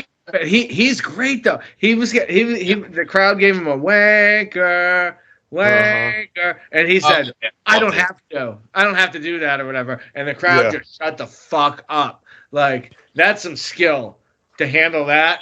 That's some fucking skill. Yeah. You can tell he's got that. He's got the potential on the mic. But I do have a question that I want to pose to y'all in regards to this segment. You kind of touched on it a bit earlier, Wayne. Go for my question is, since Cena did float the idea of WrestleMania in London, to which Grayson Waller countered with WrestleMania in Australia. Yeah. My question to you all is, would you like to see, and should the WWE hold an international WrestleMania at some point? You know what? I would like it, because we've got a small taste of it here of how not going to a place like London for so long and then coming back and the fans are so eating it up. We see it every time they go on the world tour, like how much those fans eat it up, because they don't get them as much as we do. Mm-hmm. We get WWE in Philly at least 4 or 5 times a year.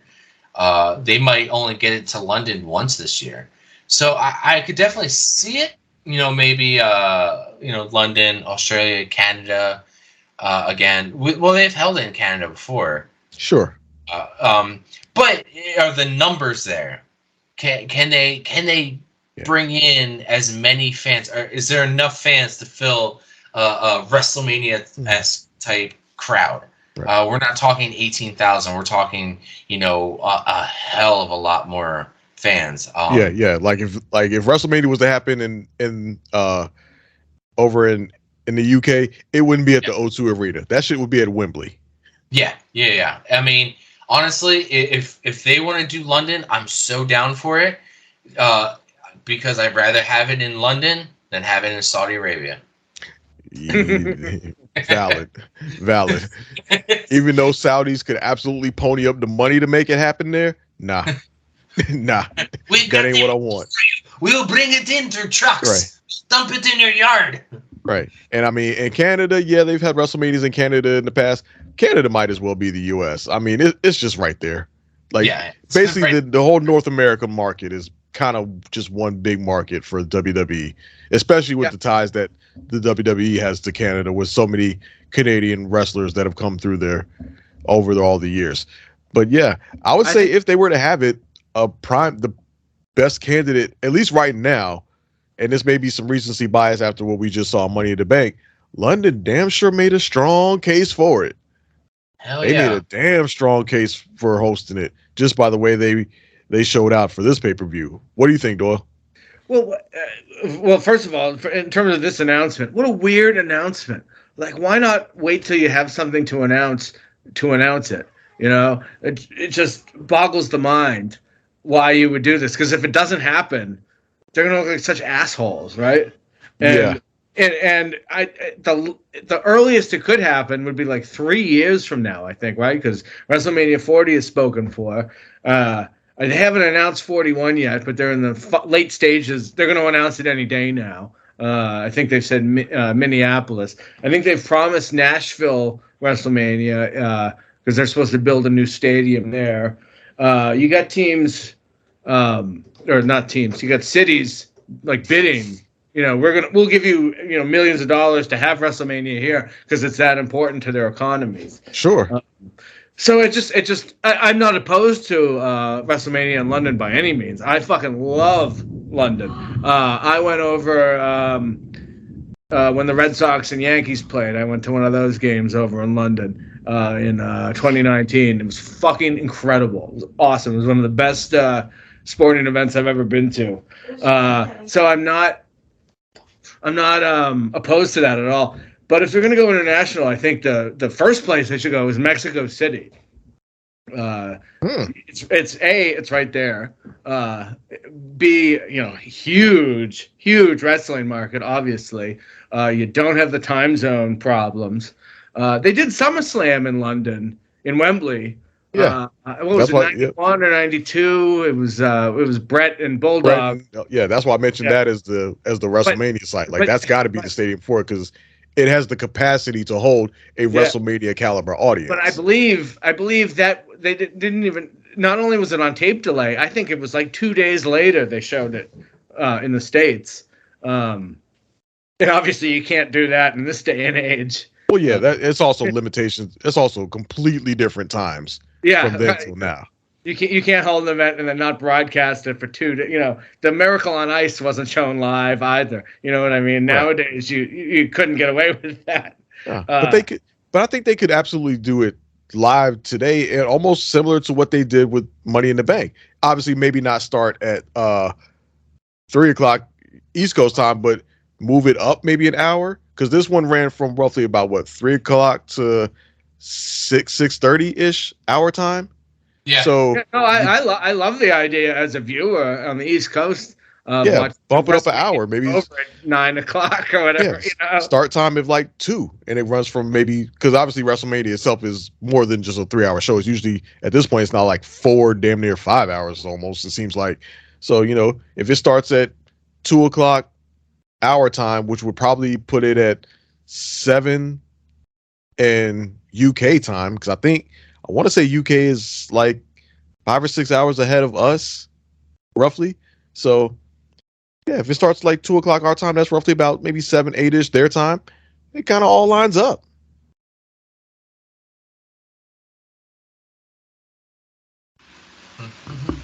Y'all there? Yeah, sorry. Awkward silence. Sorry. What's next? I was gonna say.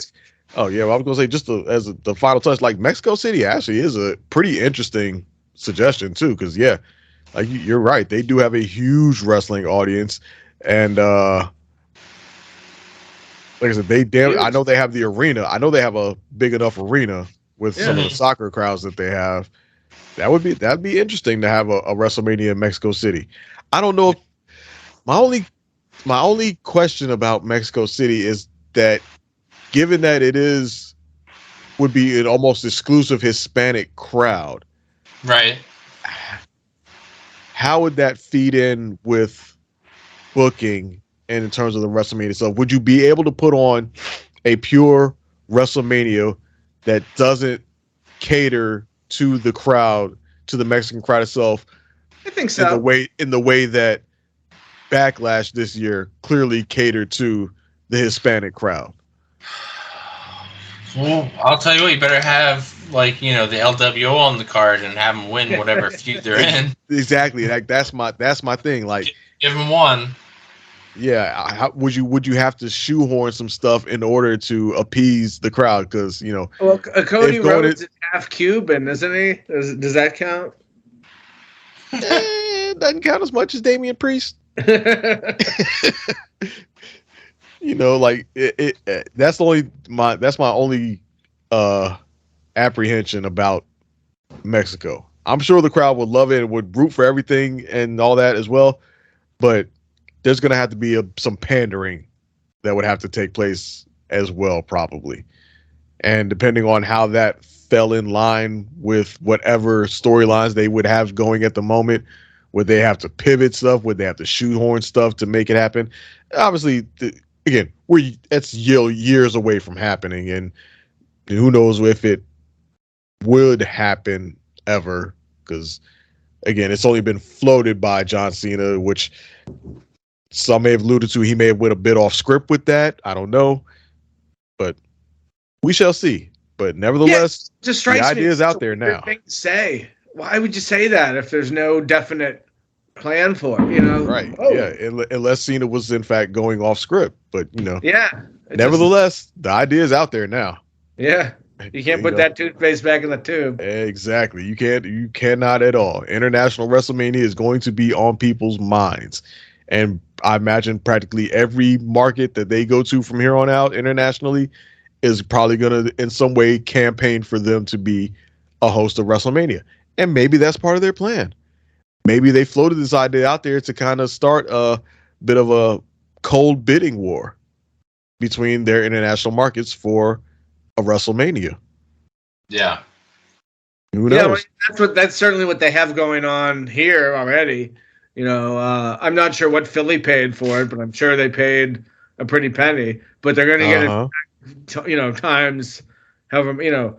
Taylor Swift was just here for a weekend, and it was hundreds of millions of dollars into the local economy. You know what I mean? And WrestleMania probably will be bigger than that because they'll be doing SmackDown at Wells Fargo, 2 days of WrestleMania, Monday Night Raw at Wells Fargo. Maybe they're doing NXT at Wells Fargo, but all the other circus that comes into town accompanying WrestleMania. The press, the fan events, there's going to be a million indie shows. Every podcast is going to have a live show. There's going to be fan fests and access, and it's going to be insane. Yeah, it's a whole media event. So yeah, any city would want that in their city because it brings in hundreds of millions of dollars into the local economy. Yep, and I can throw out another city that will probably be looking to host a WrestleMania sometime in the future, and that is the city of Buffalo, New York. And that is because who else is in Buffalo? The Bills. What are the Bills in the current process of doing? Building a new stadium. You think they ain't gonna want that WrestleMania in that on that thing? March in Buffalo, and that ain't gonna happen. Say what? I said they're not putting a roof on that thing though. Like late March, early April in Buffalo. What roof exists on the link? What's that? Oh, the roof exists on the link. Well, we're gonna be freezing. Prediction: we will be freezing our nuts off WrestleMania 40. Yeah, we will. I ain't saying it's gonna happen, but Buffalo is. But ass off at WrestleMania. Yeah, Buffalo, I'm not saying it's guaranteed going to happen, but new football. Sure, but new football stadiums are prime locations for WrestleManias. Sure. Think about it. When Jerry Jones built AT&T Stadium, he got WrestleMania within like a year or two. SoFi got built. They got WrestleMania. But Dallas Fort Worth area can handle an influx of whatever, how many, a couple 100,000 people. But I don't know. Can Buffalo? I don't know. Maybe. I'm not saying it's going to happen, but I'm saying they're going to try.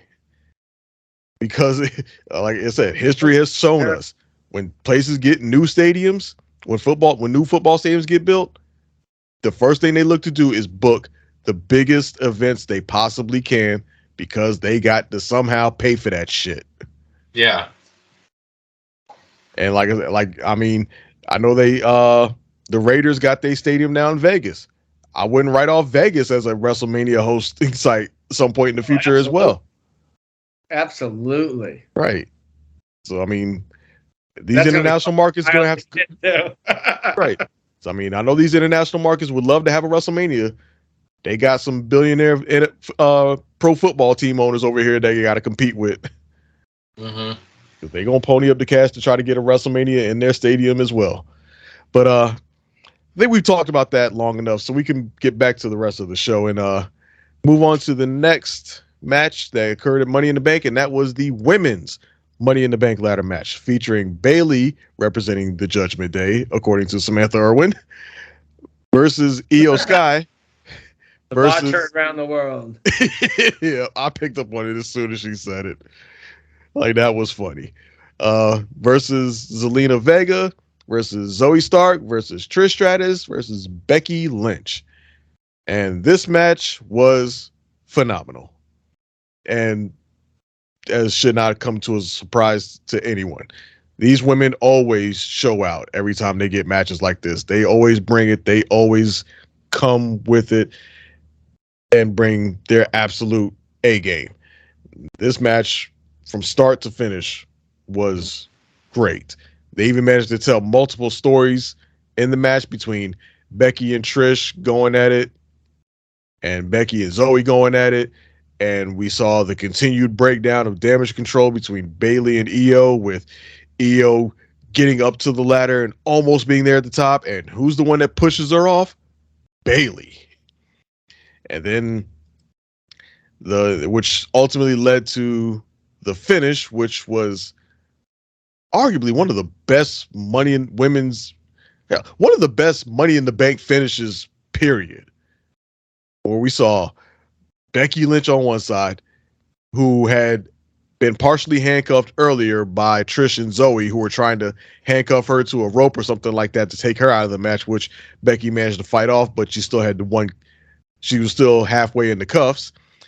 And Bayley on the other side, and Io trying to fight off between two of them and can't get past either one of them. So she comes up with the genius idea, while Becky and Bayley are fighting in the ladder, snatch that cuff and cuff them to each other, leaving them both stuck in the ladder, unable to climb up any further. And Io just climbed right on over little Bayley, took herself up to the top of that ladder, and retrieved that briefcase to become Miss Money in the Bank. That was fucking brilliant. I loved that finish. And yeah, she literally climbed over two of the four horsewomen. Yeah. And the crowd, you saw how the crowd reacted to it. They appreciated it. They gave her flowers for winning. And I don't have any specific question for this match. I just want to gush over it because this match was just that damn good. I mean, we got some dope spots from this one. Yeah. With the code red, that's Zelina Vega, which another Dragon Ball reference. By the way, since you were asking about Ronda Rousey and the M on her forehead, which was from Majin Vegeta. Like I said, people were letting their nerd flag fly in this show. Zelina Vega, as she showed on her IG, she was paying homage to Frieza from Dragon Ball in her outfit. And Becky Lynch, when she came out in her green and yellow, I know we spent some time trying to guess who it was. We thought she might have been doing Phoenix.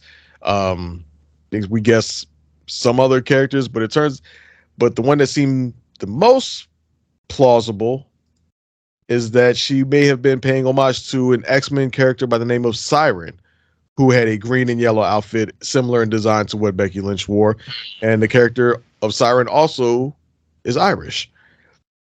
So yeah, nerds were being represented to the fullest on this show. And I, for one, absolutely appreciate it. But I've said enough. You guys, Doyle, what were your thoughts on this match? Oh yeah, I loved it. Definitely preferred this over the men's match. I thought it was an interesting choice to spend so much of the opening in that weird space between the aisle and the ring. Like, it was just kind of strange that they were all there for a couple minutes to start the match before anyone really got in the ring. Some real fun use of the ladder. Zelina Vega was underneath the ladder, and Bayley and Io each had an arm, and they just pulled her back and forth. That was a fun spot. Becky had Zoe like with her stomach on one of the rings of the ladder, and she was just kicking her, and then she put her in the disarmor like through the ladder. That was cool. Zelina Vega used Trish Stratus as like a bridge to run over her, and that finish, of course, was fucking amazing. The one criticism I really had was that they spent a lot of time setting stuff up, and commentary even said something about it. But like, unlike I said in the men's match, this did not suffer from triple threat syndrome. You know, they did a pretty good job of having multiple things happening all at once without it being a total clusterfuck, you know, which is easy to slip into when you have so much going on at the same time. And there was a lot of bad wrestling logic, unlike in the men's match. Like, there was this part where Bayley could have climbed the ladder, but instead she gave Becky an elbow drop. It's like, why not just climb the ladder there? It just, you know, things like that.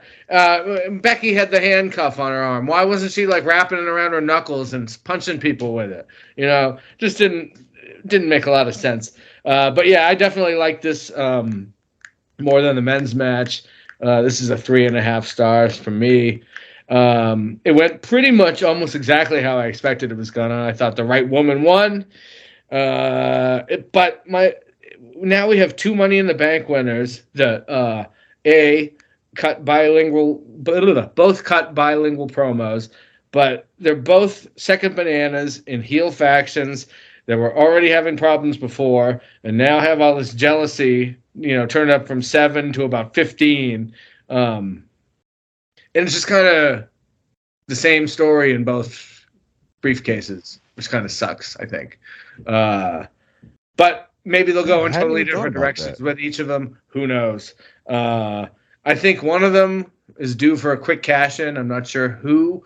Io Sky is already the third longest holder of the women's Money in the Bank briefcase. Just because she took, just by the very nature of taking it home. Right. Exactly. Which is kind of funny. But I actually expect Priest to cash it in relatively quickly, because I don't think Seth's title reign is going to go on for that long. I guess we'll talk about him in a minute. I'm hoping Io Sky holds on to the briefcase for a minute. It'll be fun to see her and Bayley being all jealous of each other. I think maybe Bayley might try to get her to cash in on the tag champion so Bayley can get something out of it herself, maybe. That might be a fun way to try to go with it. But there's just a lot of parallel between both stories, and that kind of seems monotonous a little bit. But we'll see where they go with it. Yeah, that is... I hadn't even thought about the fact that the similarities that exist between our 2 Money in the Bank briefcase holders, but yeah, there is still space for them to take them in different directions, even if the initial circumstances are a bit the same. Wayne, what are your thoughts on this one? You know what? This match went on for 18 minutes, 5 seconds, but it was a great 18 minutes, 5 seconds. I actually enjoyed this one more than the men's. I mean, let's face it. Yeah, absolutely. It's impossible not to compare them. Yeah. And, I mean, we're not just because it's a match full of beautiful women, wrestling around. But they had great outfits. Like I said, like we were talking about earlier with Beth, what am I saying here? Becky Lynch. Becky Lynch, yeah, sorry. I had a brain fart. Becky Lynch, I thought she was looking like Rogue. Phoenix was another one. But I totally didn't get Siren. I didn't even think about that. That totally went over my head. I even thought Cool Runnings. All of those go over my head. And the Cool Runnings one is what I was thinking. I thought that one was funny. Yeah. Yeah, Selena Vega's outfit was awesome. A lot of what we suspected, like allegiances in this match, and then one that didn't go so well, I mean, we did see some tension between Bayley and Io past couple weeks. They have been slowly teasing it, and this kind of puts the nail in the coffin for that stable. Dakota Kai's out with an injury. This is the perfect time to kind of separate Bayley from them, and Io Sky from that group. I don't see her cashing in anytime soon, but unfortunately, if we're gonna have a failed women's cash-in, it might be her. I just hope she holds on to it for a while and cashes in at the right time. This match, as interesting as it was, there was a lot of botches during this. Trish was definitely showing her age with a lot of the moves she was doing. I did like the handcuffing. I thought, oh great, they're gonna handcuff Becky to the rope and that's it. We're not gonna see her basically for the rest of the match. Well, thankfully it didn't go that way. I would have personally taken that handcuff and handcuffed the other end to myself. That way nobody could have used the handcuff later against me. There you go. I guess she didn't think about that at all. Handcuffing her between the ladder, to Bayley, that was brilliant. Fucking brilliant. I was that's awesome. Yeah, and I just thought about another nice little piece of logic that she actually did use in terms of utilizing those handcuffs. Remember when she took the open end of the handcuffs and hooked it into Bailey's mouth to pull her down from the ladder? That was a pretty gnarly spot. Yeah. Becky was handcuffed, but she was still reaching up for the briefcase. Yeah. That was pretty funny. Right. She's like she was almost like she was yelling down and being like, "Bitch, come up a little bit so I can reach her." Right. Yeah. I think we all laughed about it at the end. After she won the briefcase, she's celebrating. Bailey and Becky just had to stand there and fucking take it. Just fucking stand there and just take it. Like, you're not going nowhere until somebody gets the fucking keys. It was a great visual, though. Yeah. Her on great top visual. celebrating, and both of them down there just looking disgusted. Like, ain't this a bitch? Yeah, I mean, there's only but so many ways you can end these matches. And, you see the same kind of basic thing several times or whatever. And it's always nice to see something you kind of haven't seen before. Mm-hmm. A little off subject, but like as we're watching Monday Night Raw, Rhea is actually defending her women's title. It's been a while, but of course, out of all people, is against Natalya. Natalya's lasted more than a minute, though. I know. She's actually putting up a fight. A decent match. This is her new character because she knew who she was anymore. Natalya's outfit appears to be all over the mat also. Dude, I was just about to say that. Do you notice that Natalya's outfit's falling apart? Every shoe was untied. Right. All the glitter. Problems in this match. All the glitter. And Rhea Ripley's just in a t-shirt. But I really enjoyed this match. Seeing Selena Vega do that spot with Zoe Stark, putting her on that fucking ladder off the top. That code red. Yeah, like that code red. Surprisingly, that ladder didn't break either. That ladder just took it and bounced right off. Mm-hmm. But all these women did great in this match. They really did way better than the men's. It was more interesting. The pacing was much better, I thought. Yeah, I think the pacing was definitely way better. Well, I think this is where we're gonna have Natalya talk about. Definitely, yeah. Pacing was better. They were, to me, a bit more creative with it. Granted, they may not be able to match the men in terms of pure athleticism. Like, hell, there are very few humans on the planet that can match somebody like Ricochet. God damn it, in his athleticism. But yeah, for what the women put forth, it seems like they always put forth more effort into their matches in terms of their moments, their choreography, all that stuff. Even if it takes them a little longer to set up. Yeah. Oh, it shouldn't really come as a big surprise that a group of women are more thoughtful than a group of men. Valid. So, this was way better than the men's match, I thought. They did a great job of having multiple things going on at the same time without it being a mess. Like AEW just did that Anarchy in the Arena match, and it was just it must have been fun to be at. I'm sure it was fun to watch or whatever, but there was too much stuff going on. They couldn't show it all. Commentary couldn't talk about it all. It's just a fucking mess. There's too much stuff going on. And I think they did a real good job of maybe having two things happening at once, as opposed to the men's match, which I always say, everybody's laying on the ground and two or three guys get up and do something, and then they go out and the other guys get in and they do something. And it's just repetitive. And the ladies, I thought, did a great job of not doing that. Exactly. So, moving on from the women's Money in the Bank ladder match, next up we got the World Heavyweight Championship match. Finn Balor challenging Seth freaking Rollins. This match, it was good, but not great. And to me, that's a problem. Because these two competitors, Finn Balor and Seth Rollins, we know what they're capable of in the ring. We know what level they're capable of performing at. And they didn't rise to that level in this match. And that left me kind of disappointed. disappointed. I also felt that, and obviously towards later on in the match, when Finn was starting to get the upper hand, we saw Damian Priest come out and make an appearance. I thought that was completely unnecessary and honestly took away from the match and almost kind of, at least the way I viewed it, to me, it just kind of signaled that Seth was going to win. Yeah. I didn't, because if he's going to cash in, it wouldn't make sense for him to come out and sit there and just wait to cash in because Seth's there. He now knows to prepare for you and expect you.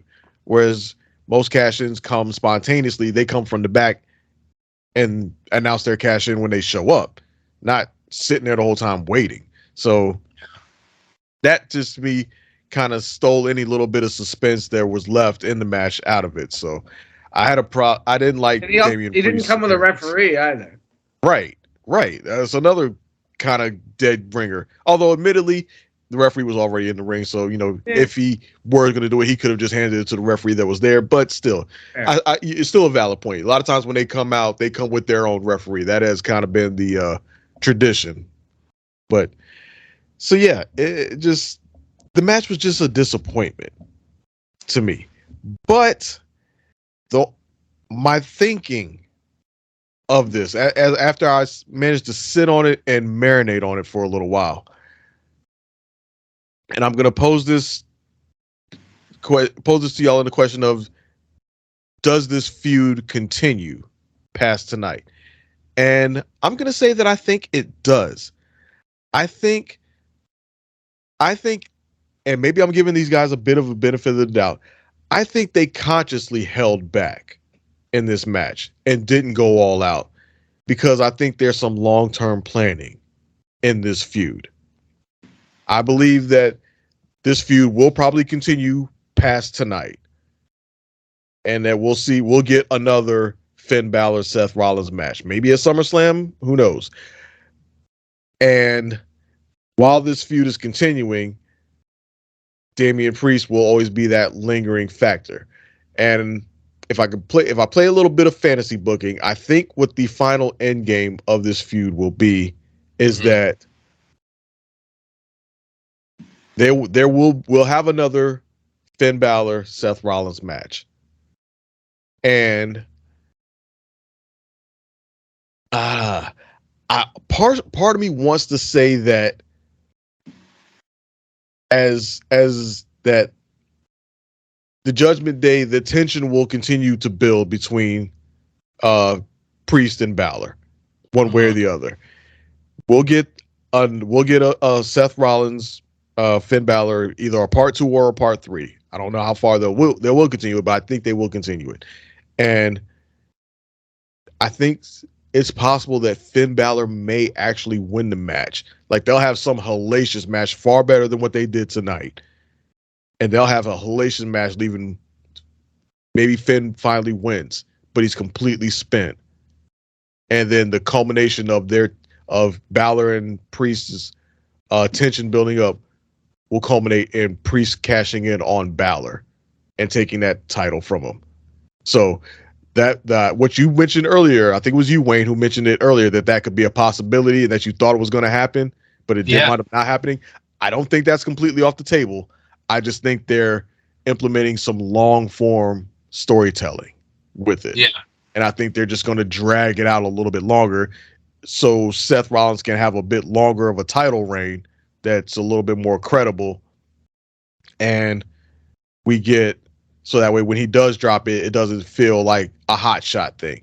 Even if we may end up sacrificing Finn Balor for it in terms of him having all of a 5-minute reign. But then obviously after that, we could go in straight into a Finn Balor, Damian Priest feud involving the world title. Yeah. So that's my question to y'all is do y'all think this feud continues? And the question that I held back from the men's Money in the Bank ladder matches, I'm going to bring it in here, is will Damian Priest be successful with his Money in the Bank cash in? I think these two are kind of interconnected now at this point. What are your thoughts on it, Wayne? You know what? I think this feud has a lot of meat left on the bone. these are two phenomenal wrestlers, and I think whenever you put Finn Balor and Seth Rollins together in the ring, they're gonna do some magic. They're gonna do a great match. It's not gonna be disappointing in any way, shape, or form. The ending kind of fell short on this. Seth Rollins was nursing the injured ribs. We got a couple of coup de grace to the ribs. Make it believe that Finn Balor pretty much had this.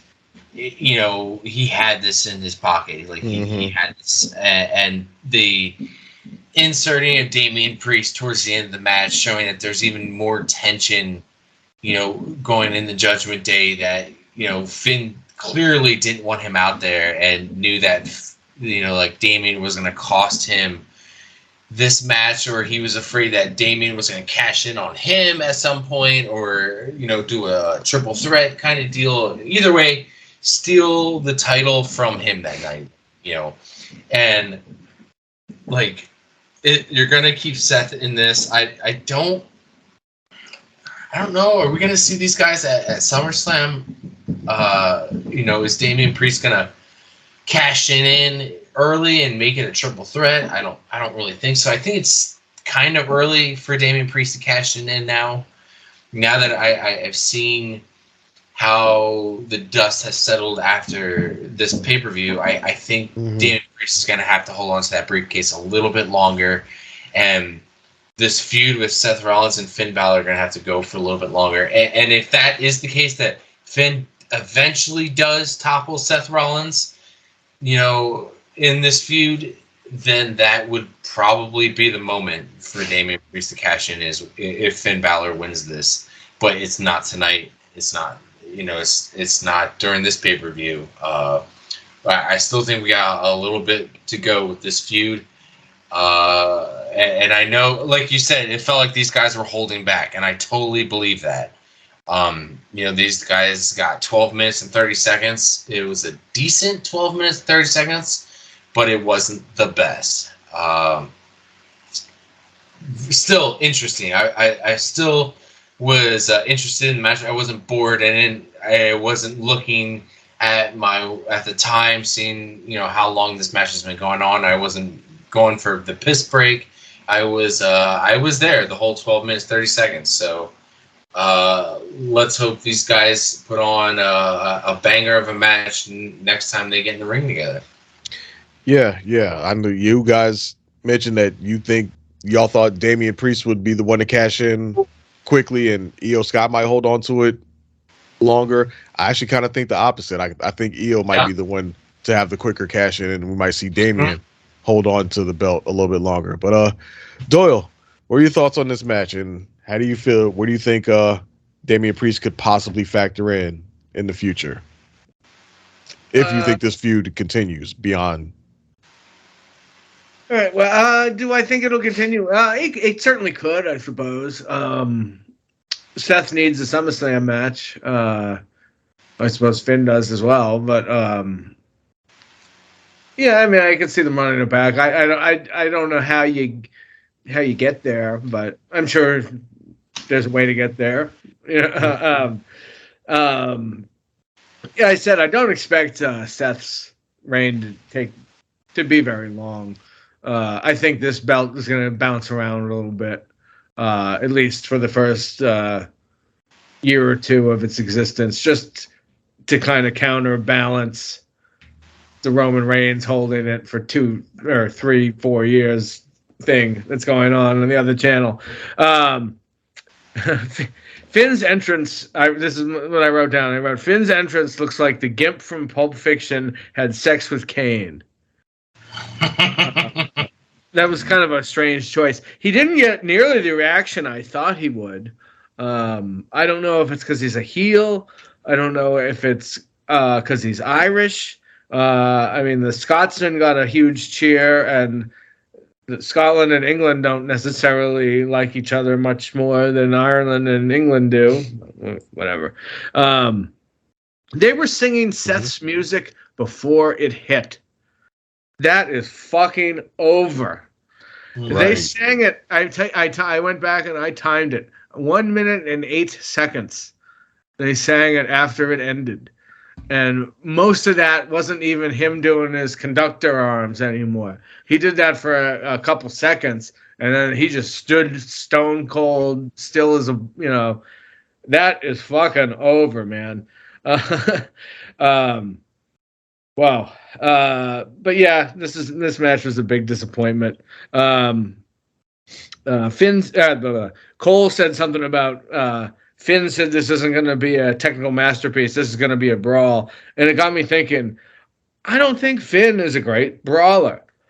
I mean, he's great in other areas. I love the guy. I really like him. But he's not a brawler. And I think if they were trying to turn this into a brawl, that's maybe a part of the reason it fell flat for me. Seth can do it. I don't know that Finn can. I had an inkling Finn might win here, especially after Priest won. I really, really wanted that scenario to play out. But Wayne, I think you said I never felt like Finn had a chance once the match actually started. I never believed that he would win. Okay, yeah. There was a point where, it was getting hard to believe, but he kept working those ribs, and when he got, it was almost 3 coup de grace, I was like, okay, maybe it's going to take 3 to put Seth away, right? I actually wrote down Finn is too reliant on the coup de grace. Yeah, that and the sling blade. Yeah, he does them way too often.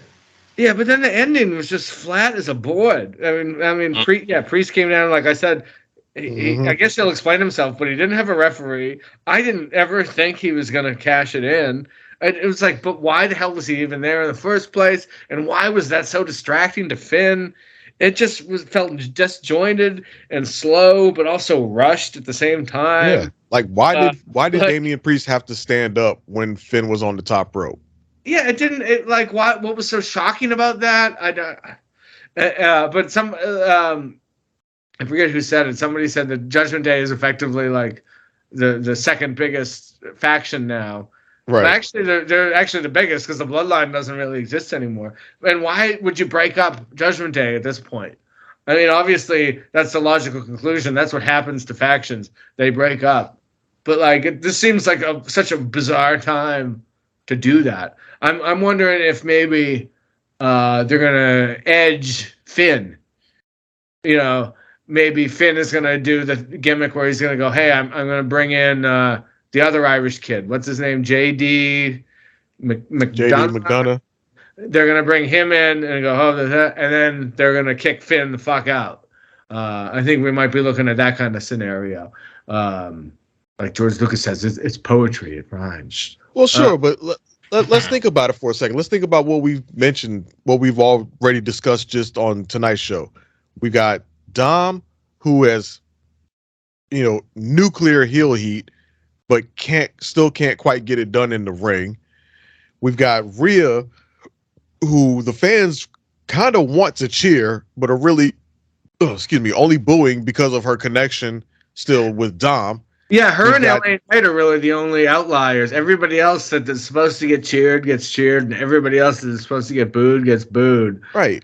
We've got Knight or heels getting cheered. Right. We've got Damian Priest, who I think is kind of slowly but surely starting to win people over. He still kind of gets booed pretty strongly, but I think fans are starting to warm up to him in the sense that if we were to get a Damian Priest versus Finn Balor feud, I'm pretty sure Damian Priest would be the face and Finn Balor would still remain the heel. So you've got this faction that sure is a pretty big faction, but the individual members are pretty divided in the audience's eyes in terms of how they want to cheer or boo. So I think they're kind of fighting they're holding it together, but I don't know how much longer they can continue to hold back the tide of this feud, certainly seems this like faction. The Judgment Days of our lives, right? It certainly seems like that's where we're going. Yeah, I just don't know how much longer they can hold the tide back. So they may, again, we'll probably get maybe a few more months out of it. And they've been a thing now for well over a year, right? Sure, yeah. They formed most factions don't last this long. Yeah, they formed after WrestleMania last year. So yeah, they've been for well over a year. So I mean, Yeah, what's the shelf life on most factions? Probably 6 months, 8 months, maybe. Minor factions, sure. Of course, you have the ones that go for years, but yeah. If you got a really good faction, you can probably get a year or more, which Judgment Day has kind of been. Yeah, for every one of those, you have one that lasts for 2 shows, and you never hear about it again. Sure, like I said, the really good ones you'll get a year or more out of them, and Judgment Day has kind of proven to be one of those ones, despite the rocky start that they kind of got. But yeah, I mean, I just don't know how much longer they can keep it going, given these dynamics that exist, especially if they decide to go the route. I mean, they've already kind of fueled or teased the tension between Priest and Balor, with them arguing after the match. And on tonight's Raw, Judgment Day came out during an earlier segment, but there was no Finn Balor. It was just Priest, Rhea, and Dom, before Priest had his one-on-one match with Shinsuke Nakamura. I don't think we've seen Balor at all on tonight's episode of Raw. So I don't know if there's a reasoning behind that. I don't know if that's something that is part of the storytelling that's going on with this faction, but it's certainly something to keep an eye on, at the very least, and to see what direction this may ultimately go. Again, I do believe it's ultimately going to lead to a Damian Priest cash-in, and I think his cash-in is going to be the straw that breaks the camel's back, at least between him and Finn Balor in this faction. And then once that happens, all bets are off as far as the remaining members.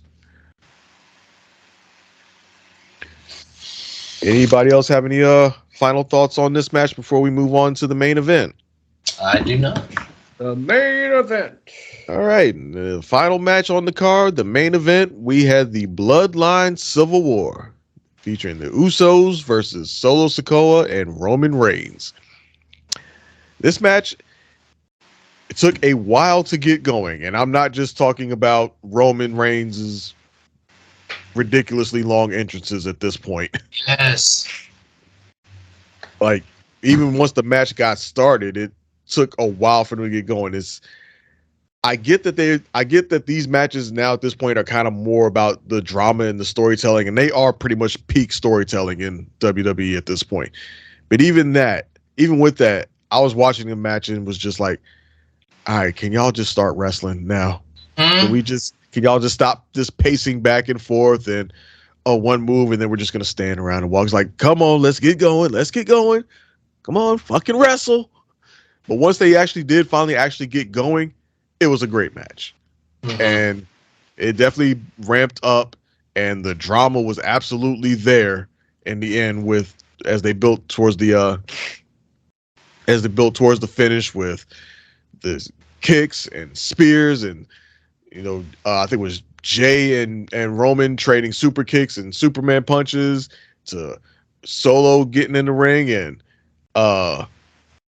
hitting the Samoan spike on Jimmy and Jay, and then a Samoan spike spear combo, then Roman trying to stack him up as he had claimed he was going to do on social media, stacking him up and going for the pin. And they kicked out, which got a huge pop from the audience of them kicking out of that. Because, I'm pretty sure most people watching that thought, oh, well, that's it. But nope, they kicked out, and the Usos got the win. But not only did they get the win, they pinned Roman Reigns for the win. And after that, I think there's only one question to be asked. Now what? So, Wayne. I think you said it in the Discord. One of you guys said it. When you say now what? Now what is we gotta get Solo back. It's time to get Solo back and basically leave Roman Reigns by himself. They announced this week. This morning I saw that Roman Reigns is going to be on trial. The tribal chief is going to be on trial this week. I have no idea what the fuck that means, but I'm interested. Another 30 minutes. It means the last 30 minutes of SmackDown. That's what it means. Yeah, this match did... And 2 commercial breaks. Yeah, right. I mean, the match, it does say here it was for 32 minutes, 10 seconds. I don't know when they started the timer, because it did take them close to like 15 minutes for the entrances and like an additional like 5 minutes of just walking around the ring and teasing us. And the match really didn't pick up for a while. And we did see some times where, Roman Reigns was demanding a tag, and Solo just looking at him, and just the way the seeds are being planted now with Solo, I believe, like, looking at him like, you don't fucking tell me when to tag, just, I definitely see it after this, Solo slowly leaving the tribal chief and reuniting with his brothers. This match had a lot going for it with this storyline. I still think they're going to drag this out past SummerSlam, all the way up to WrestleMania in some way, shape, or form. I think we're going to see the full end of the bloodline around WrestleMania. How they drag this out, I don't know. I don't know really how they can.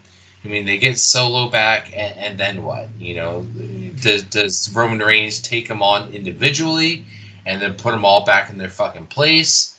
I also don't understand why Paul Heyman has to come out with the older belts that no longer exist. And somebody else pointed out that one of the belts that Paul Heyman was carrying had Brock Lesnar's side plates on it. I don't know if anybody else saw that.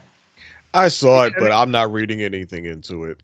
And it sure looked like he was trying to keep it covered. Now, maybe that's because that was what was laying around and something got lost in the mail or whatever. Yeah, it was out of side plates. Like, maybe, they only have so many side plates for you. It's like, you got a third title now. We don't have a third set of fucking plates for you. And we're not going to make them.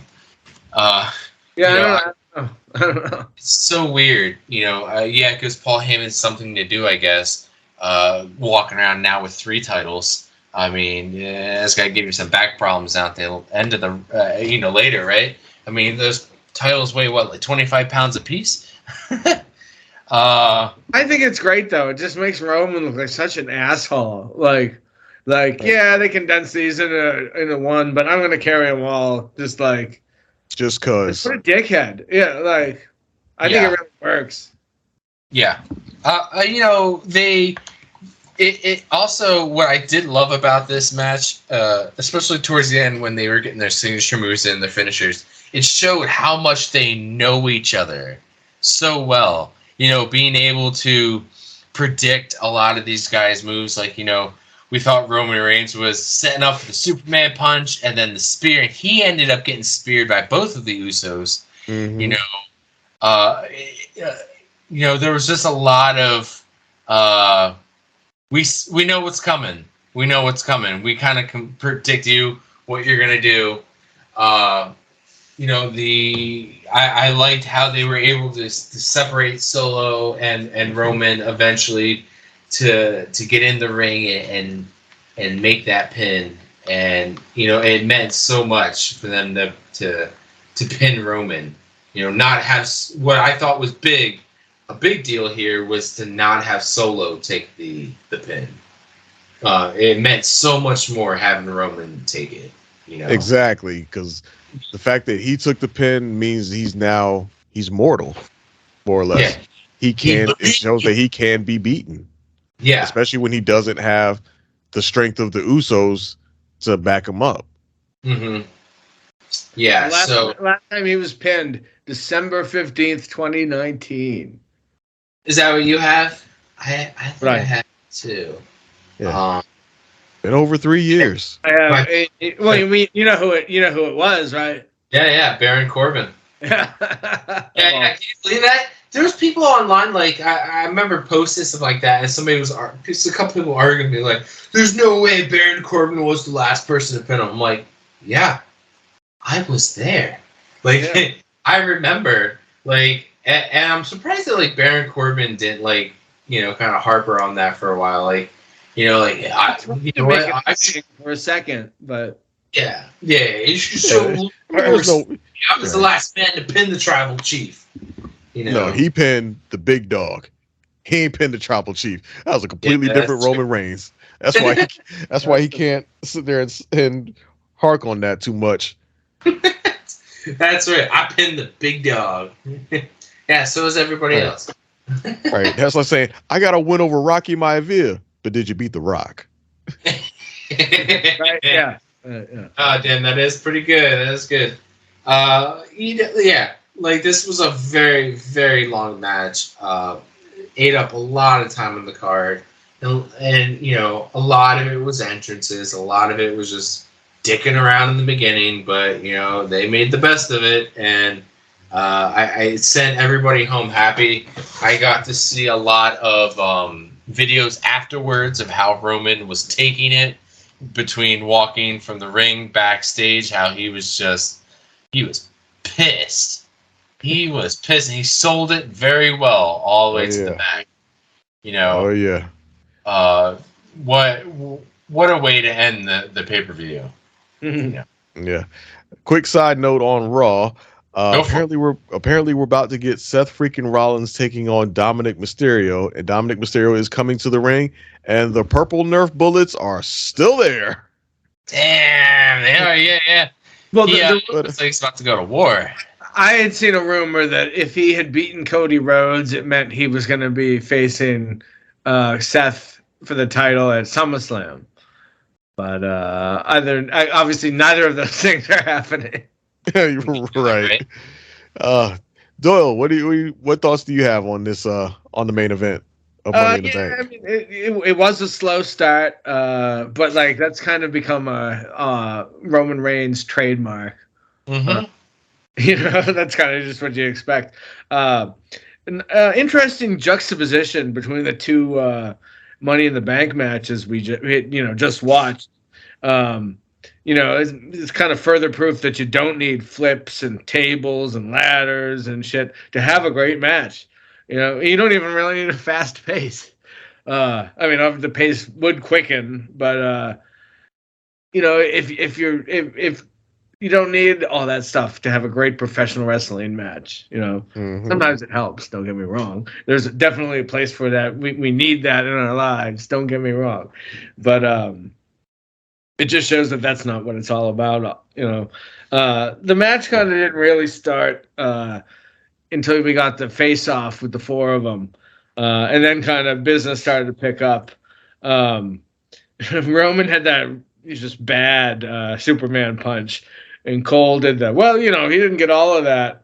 And it made me wonder, like, is it worse to say that and call attention to it? Or is it better to just forget it, just pretend it didn't even happen? Like, right. I'm not sure. There was some cool spots. So, Roman caught Jimmy in the guillotine when he jumped up, tried to splash him off the top rope. That was kind of cool. I forget who... either Roman or Solo had one of the Usos in like a sleeper hold, and the ref did the raise the arm, which you never see that anymore. Yeah, that was the guillotine when that Roman had him in. Oh, is that still the same? Yeah. Fucking Usos, the 1D they did was fucking awful, terrible. The spike and the spear was awesome though. Great spot. I knew that when they showed the stacking of Daniel Bryan and Edge before the match in the pre-match video, and they made a point of showing that, I go, he's going to do that to the Usos, and sure enough, he did. How did Cole not notice Roman getting punched in the balls on the double kick out or right? Like they show replay after replay, and Michael Cole, he got low blowed there. Well, I didn't even see that. Yeah, I think how did you not see that? How was that? That had to be Cole missing his spot. Yeah, how was that not in the script? Right, the camera was right there in real time when it happened, like forearm to the nuts. But Jimmy was great at the end, man, sitting in the corner and like kind of smiling with his head head in his hands while Jay did the splash and got the pin. And it kind of reminded me of watching the Three Stooges because Larry is my favorite Stooge, and I'll tell you why. Because when Mo is beating shit out of Curly, Larry's reaction is so much funnier than Mo hitting Curly in the head. And sometimes with the Uzos, it's the same thing. If you watch the other Uzo, it's kind of even more entertaining than watching the one that the thing is happening to. So sometimes the lesson here is sometimes you have to watch the other Uzo. But yeah, this match could have been a lot better. I'm not going to lie. But the last 10 minutes were pretty excellent. Yeah, we said I already said first pins and blah, blah, blah. I kind of thought there was going to be some kind of postscript to this match. That seems to be the way that that's been their MO for the last couple of matches. A while, yeah, and we didn't. Whatever. The story's going to continue as I think Wayne said. We're getting tribal court for Roman Reigns, whatever that means. But yeah, I mean, it was kind of a disappointment. It was still a good match, but it was still kind of disappointing. Overall, I give the show like maybe a B-, which is not a bad grade. But when you're expecting to barely get a C, a B- is awesome. But I thought we were going to get an A here, an A or an A-. And when you get a B-, it's kind of disappointing. So yeah, this was another disappointing match on a card full of disappointing matches. I thought still good, but not excellent.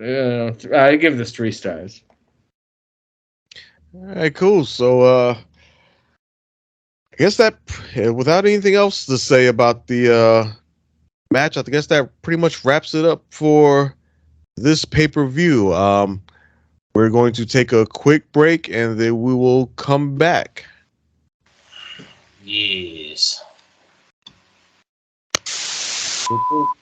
No, I was only thinking about your happiness. I know, Dad, and I appreciate it. The problem now is that these people are expecting a show.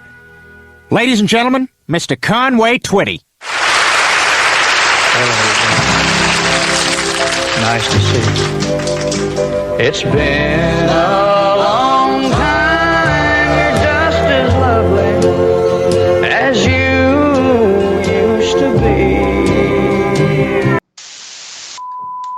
All right, and we are back. Finally got done wrapping up Money in the Bank. We are still currently watching Monday Night Raw. We are on the main event here tonight. Seth Rollins versus Dominic. What a main event, I guess, right? We were just talking how they got like 10 minutes left, and there's no way that they're going to continue with a 10-minute match with these two. He does have Rhea and the Money in the Bank briefcase holder, Damian Priest, out there. Finn Balor, nowhere to be seen yet. I feel like that's going to happen, or something's got to shake up.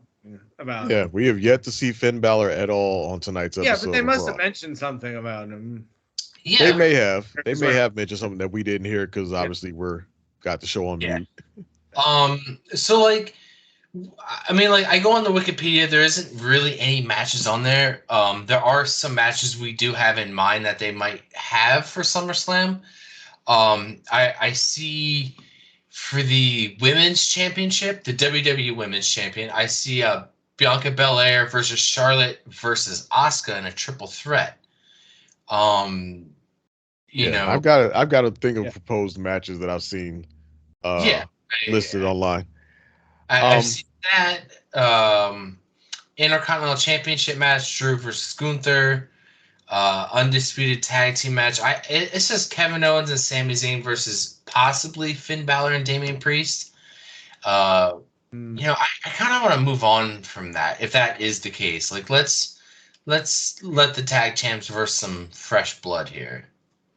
Becky versus Trish, Shayna versus Ronda. Dre, what else did you have that I might not have here? All right, so the list of some proposed matches that I've seen linked for either proposed or maybe from possible leaks or from SummerSlam. I've got Roman Reigns versus Jey Uso for the undisputed WWE Championship. One, Roman Reigns has not defended that title since WrestleMania. He's got to defend it.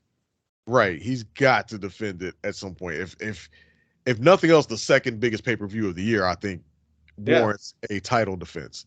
Oh my God, yeah. Jey, and given that Jey was the one that just pinned him, he seems to be a prime candidate for one.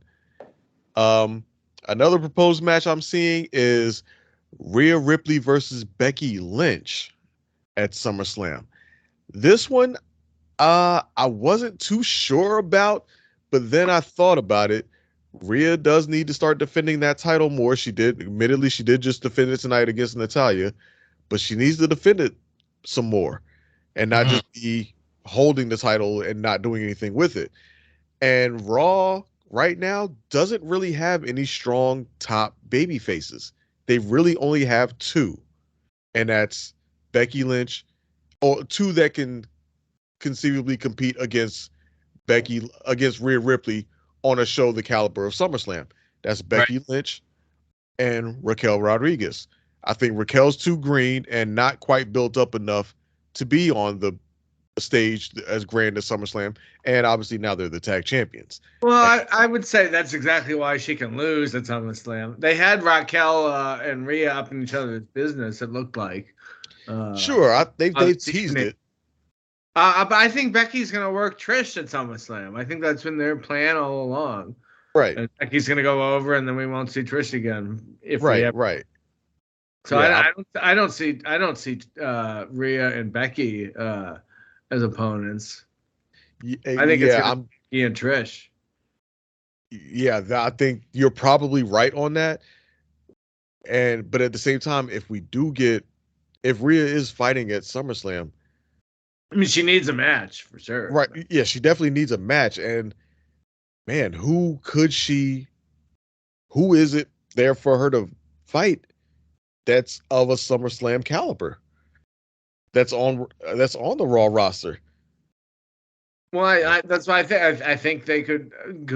I think it could be Raquel, who I'm not saying is SummerSlam caliber, but is good enough for the match they're going to put on. I think maybe. Who needs the fucking women's tag titles? My pet project are just in fucking shambles. So I'm not even considering that they'll be defended at SummerSlam. So why not throw Raquel in there? Maybe, but at the same time, he was definitely up in Rhea's face tonight. I don't know what they were saying to each other because obviously on mute, but I could definitely see them doing that. Yes, that is very much possible because they did run to Natalya's aid after Rhea started beating her down after the match. So maybe they are planting the seed of, and they definitely seemingly continued the Becky Trish angle because next week on Raw we have Becky Lynch taking on Zoe Stark 1-on-1. And Raquel could lose to Rhea and not really lose anything. She should lose to Rhea. Of course, yeah. I think either way, whether it's Becky Lynch or Raquel, obviously, I think Rhea would still win. Sure. Rhea should beat anybody, really. Right. She should have a nice, long title run. Yeah. And also, quick side note on Raw, apparently Damian Priest is now beating the ever-living shit out of Seth Rollins. Oh, it's serious. He took the straps off. Straps are off, and Rollins is... cash in, though, is it? No, it's not a cash in. It's just a good old ass whooping. He was about to catch a razor's edge through the table, but Seth countered to a super kick. Oh wait, the captions just said "cashing in." Here we go. Yeah, I don't think so. I think the match is already called. No. There's no way this is a cash in because Dom's interfering now. Yeah, and there's no way they would waste a cash in. Like he's trying to get it to cash in. No, dude, it's like. Wait. Oh, no, Dom's trying to convince him to cash in. Nah, come on, man. Fuck that. You cash in on your own time. Now's not the time to cash in. He's going towards the ring. He's thinking about it. He's thinking about it. He's getting it in the ring. Finn. Here comes Finn Balor. Yeah. All right, so maybe the Finn and Rollins program continues. Yep. Yeah. Oh, All right, so Finn shut up. Okay, so continuing on with this SummerSlam speculations, I also had what I was seeing was also Gunther versus Drew McIntyre. That seems pretty inevitable at this point. Yeah. Also, the triple threat Asuka versus Charlotte versus Bianca Belair. I think that's pretty set as well, and I'm gonna enjoy watching Bianca cook Charlotte on the mic for these next couple of weeks. Tweener Bianca. Mm-hmm. Still not the same way. Not go defend your queen. You know what? I don't need to because I know she's just gonna come out as champion. She's gonna break that record. You know what? If not, I think Charlotte's not gonna take the pin. I come on. It's I don't know. To me, it's believable. I could see Charlotte come out as champion out of this. But then again, like, where's it go then from there? It's just another championship reign. She's ranked up here. She's put another knock on her belt. Like, unless it's a legit feud in the future for her, I really don't see the point of putting the strap on her right now. So I kind of see Belair taking the pin. Yeah, your girl's not winning this match. Sorry to break it to you, Wayne. She's not winning. If anything, I could see that match going down, and I could see Io cashing in at SummerSlam. Oh, I could see Io cashing in at SummerSlam. Because remember how we talked about the circumstances being similar between Damian and Io, but they could go in different directions. I could see Io cashing in at SummerSlam, winning the title, but still being in Damage Control, and now their Bayley's jealousy is fueled even more because she's now, for all intents and purposes, the number 2 person in Damage Control because Io is the champion. That's true. And now you have the proverbial leader now having to be the number 2 behind the actual WWE Women's Champion. Mm-hmm. So that's an interesting direction that they could take that in, and I could see possibly happening. Another proposed match that somebody's had that I don't think this is going to happen is somebody's proposed Kevin Owens and Sami Zayn versus Johnny Gargano and Tommaso Ciampa. Oh, yes. Yeah, but they haven't established them at all. Exactly. It's too soon. That was my rebuttal to it when I saw it. I was like, why? Where's the feud? Okay, so we got this pay-per-view in August, correct? We still got all of July. So we still got a couple weeks left. Now, right now, it looks like Ciampa is dealing with some shit with The Miz. They haven't reunited them together yet, and Gargano's been on TV for a while. Right. They haven't even been on the same screen together, Ciampa and Gargano yet. Plus, I imagine they would be both faces because Ciampa right now is a face, given that he's feuding with The Miz, and WWE doesn't really like to do face versus face. Sure. Yeah.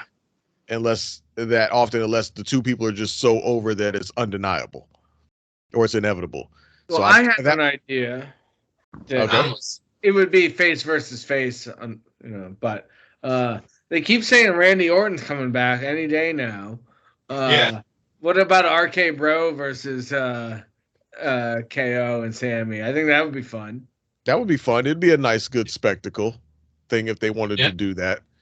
And especially if they can't conceivably come up with any type of reasonable feud for Sammy and KO to have. All you need to do, you have a gauntlet match or a tag team battle royal or something, anything to establish number 1 contenders, and that's kind of easy.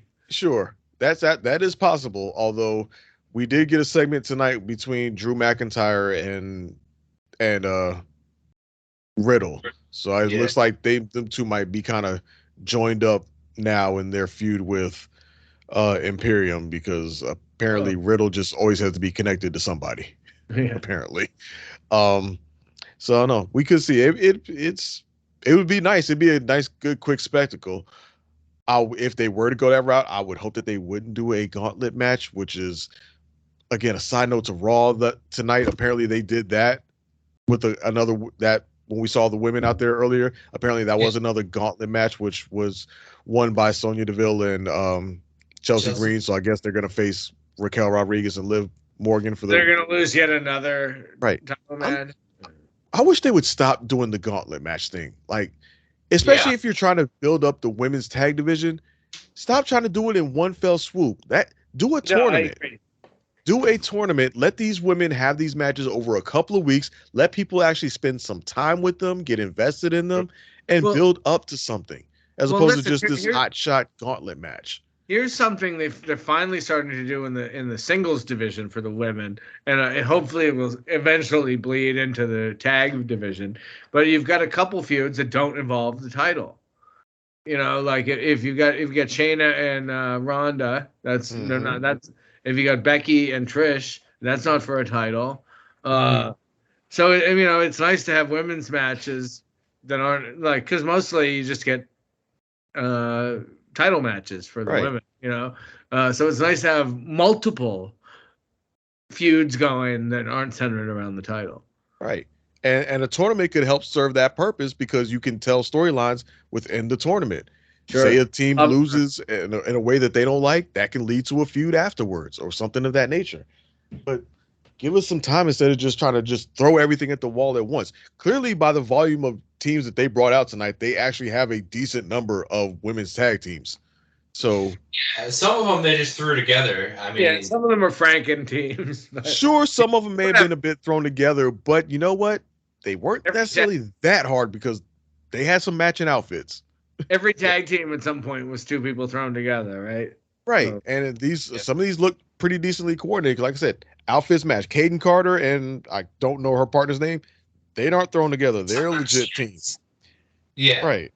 They've been a tag team for so long, so they have legitimate like tag team history together. Right. But, like, I know. And if you want to build up some of these other ones that are just starting out, again, a tournament is a way to do that. If they advance a couple of rounds, that's a couple of matches. That establishes them as a tag team. Nikki Cross and Emma. Yeah, that one. I don't know about all that one. Yeah, but if you want to make that something, yeah, tournament. But I mean, we speculated that Candice LeRae and Indy Hartwell would be a team, and sure enough, they showed up as a team tonight. Exactly. But anyway, not to get too sidetracked, I got 3 more proposed SummerSlam matches. Another one, Logan Paul versus LA Knight. Where's that coming from? See, like, I see personalities. Yeah, I've seen one of your most over faces versus one of your highest booed heels. The riffs between them, talking shit, building up for the Money in the Bank.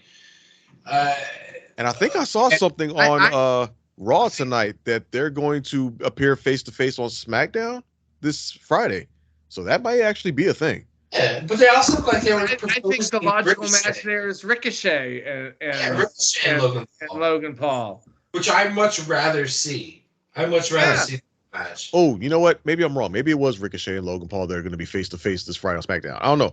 I don't remember off the top of my head, but either way, Logan Paul is going to be on SmackDown this Friday, face to face with somebody. It may have actually been Ricochet. I may have been mistaken. There's absolutely Logan Paul LA Knight rumors. You got that right. That is speculated just off the strength of their personality. It absolutely should be Logan Paul and Ricochet. Sure. Because they've now twice, like in high profile situations, squared off with each other. So let them go at it. Yeah. I mean, unfortunately, I love Ricochet, but he's got no character. He just doesn't. They just did it backstage. Right, but he's odd. But in the ring, he's one of the best that WWE has. And if it was for my money, I'm with you guys. I would have Logan Paul versus Ricochet at SummerSlam. Let them have just a absolute match where they just fly all over the place and do shit. And I would shift LA Knight over to a feud with Austin Theory. And let him take that damn belt off of Austin Theory and become the U.S. champion. I think that's a great idea. Yeah. But moving on, another one, Cody versus Brock. That one seems pretty set after tonight. And finally, another one that. Go ahead. Oh, I think they got to put a stipulation on that. I think so too. I think it's gonna be a gimmick match, whether it's like I've heard bull rope match or a bull rope match. Yeah, either way, it's got to have some sort of gimmick that hasn't been around in a while. Yeah, this is the third match. You know, this is the rubber match. Just slap a gimmick on it. Right, and the last one, which also clearly seems to be set in stone, probably after tonight's events, Ronda Rousey versus Shayna Baszler. I think that one we can pretty much book that one. Yep. We pretty much did already. Yep. Those are the ones that I've seen proposed so far, and I think a good number of those have a chance of happening. I think Rhea Ripley versus Becky Lynch probably not going to happen unless Becky wraps up her feud with Trish in the upcoming weeks and then moves on. But possibly not. And also the KO Sammy tag match. Pretty sure they're going to have a match at SummerSlam. Just don't think it's going to be against Gargano and Ciampa. Yeah, that just wouldn't make sense. It would be a great match. Oh, yeah. Give it time. Yeah. Right. And these are all matches that we've mentioned and still have no mentioning of the World Heavyweight Championship in any kind of match, which I think... Yeah, Seth needs a match. Yeah, Seth has got to have a match. Now, again, no mention of the U.S. title. I would imagine we've got to get that match at SummerSlam. They got to get going somehow with that damn belt. Yeah, there's still room for more matches to be booked because obviously it's SummerSlam. It's the second biggest show of the year, so we're expecting probably at least 4 hours plus. Yeah, I was gonna say it's gonna be approaching 5, and I wonder how much longer this is gonna be a one-night affair. Like, could we see a world where SummerSlam is a 2-night thing every year? I certainly could. God, I hope not. I don't think it's off the table, but No, I think they're gonna try to resist it as much as they can because it is the second biggest one. But I think WrestleMania being a 2-night thing has kind of made WrestleMania unique. Yeah. Among all those other shows and just helped elevate that show to even greater status. And SummerSlam is just kind of the second big one just in terms of booking and tradition and its placement on the calendar. I don't think it's quite risen to the status yet to where it warrants a 2-night affair yet. It's just kind of now in that position of like old WrestleMania where it's just the longer show compared to all the other ones. Just a big slog instead of 2 slogs. Right. It's not a 2-nighter, but it's going to be longer than any other pay-per-view not named WrestleMania. Mm-hmm. But I think that is all we pretty much have for tonight's show, unless anybody has any other final thoughts. No. We covered a lot. I'm pretty sure we'll have a couple more matches we'll have to bring up. I'd say maybe in like 2 or 3 weeks we'll have another episode, and we'll kind of update this SummerSlam card. All right. Well, if that concludes everything, Wayne, anything you want to plug? Anywhere anybody can find you? Yeah, you can find me just about anywhere except Facebook at Semi Dry Chicken. You know what? You can always find me on our website at podcastchampionshipwrestling.onpodium.com. Anytime I post anything about our website, I always put like a QR code. But if you haven't, go on there and give us a nice rating. It'll show up on the webpage. And if you can't find all our episodes, we have them all on there. All of them are on there. And the links to our Discord are on there at the very bottom of the page. So if you want to get in on the Discord and have a nice conversation with us during Raw, SmackDown, NXT, or during any pay-per-view or even AEW events. All right, Doyle, you have anything? Yeah, you know, I'm in the Discord and the RIP PCL chats as well. And also on that website is a blog. I have a nice piece up there about how Roman Reigns never defends his title. Check it out. Hopefully, I will get something up there at least every couple weeks. Maybe some of my other hosts will contribute as well. Who knows?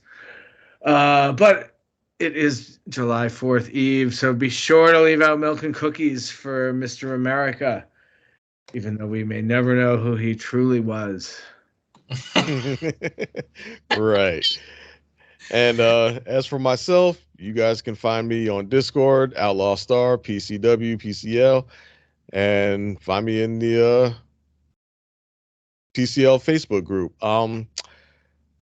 I think we would be remiss if we did not touch on PCL, because I think it's been a significant podcast for all of us, in terms of we've all been longtime listeners of it, and to a certain extent, I think, Wayne, you could probably say it maybe have inspired the creation of this podcast itself. It's inspired a number of podcasts and stuff. How many other podcasts is it? Like, it's dozens, right? Right. Like, dozens of podcasts that thing is created. And for anybody who may still be in the dark at this point, is just go ahead and say that Brian announced recently, Brian, the host of Pop Culture Leftovers, announced recently that the show is going on an indefinite hiatus. And if you want to know any further details about it, you can go into their feed on same places that you can find ours, and listen to the latest episode, the special announcement, where he goes into details about that. I'll let him speak for himself.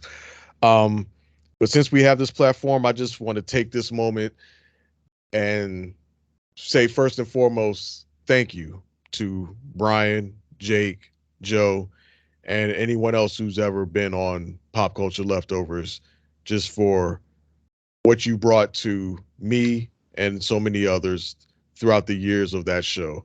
I don't remember exactly what episode I started listening to PCL, but I know it was years ago. It was a number of years ago. In fact, it was the second podcast that I ever subscribed to when I first started even listening to podcasts. The first one I subscribed to were like the ESP ones because of sports, and then I just searched pop culture and podcasts, and one of the first ones that came up was Pop Culture Leftovers, and I listened to the episode and was immediately hooked. Like I said, I don't remember exactly when. It was probably somewhere in the 100s, because I do remember listening to like episode 200 and not knowing what the hell was going on, and why I was like, what the fuck is this shit with everybody just coming in and talking? I'm like, okay, I see what this is. So I know I hopped on somewhere in the hundreds, and like I said, I wouldn't be on this podcast here if it wasn't for Pop Culture Leftovers. Listening to that show every week and being a part of the conversation and listening and having my own thoughts in my head, like again, like you want to be part of the conversation, like you're talking to them even though they can't hear you. And to have gone from there to appearing on Patreon episodes and talking to Brian there, to eventually reaching this point of being an actual guest on an episode of PCL. And remember how nervous I was about that. And just working on this craft of podcasting and getting praise from someone who you respect and admire in the podcasting space so much really meant a lot, coming from Brian and other people, and hearing praise from others about my appearances on that show. It really meant a lot. So for what it's worth, I just want to say thank you to Brian, and thank you to everyone on Pop Culture Leftovers. Yeah, absolutely. I was listening since, I think it was like Infinity War, which is like almost like a little over 4.5 years ago, 4 or 5 years ago.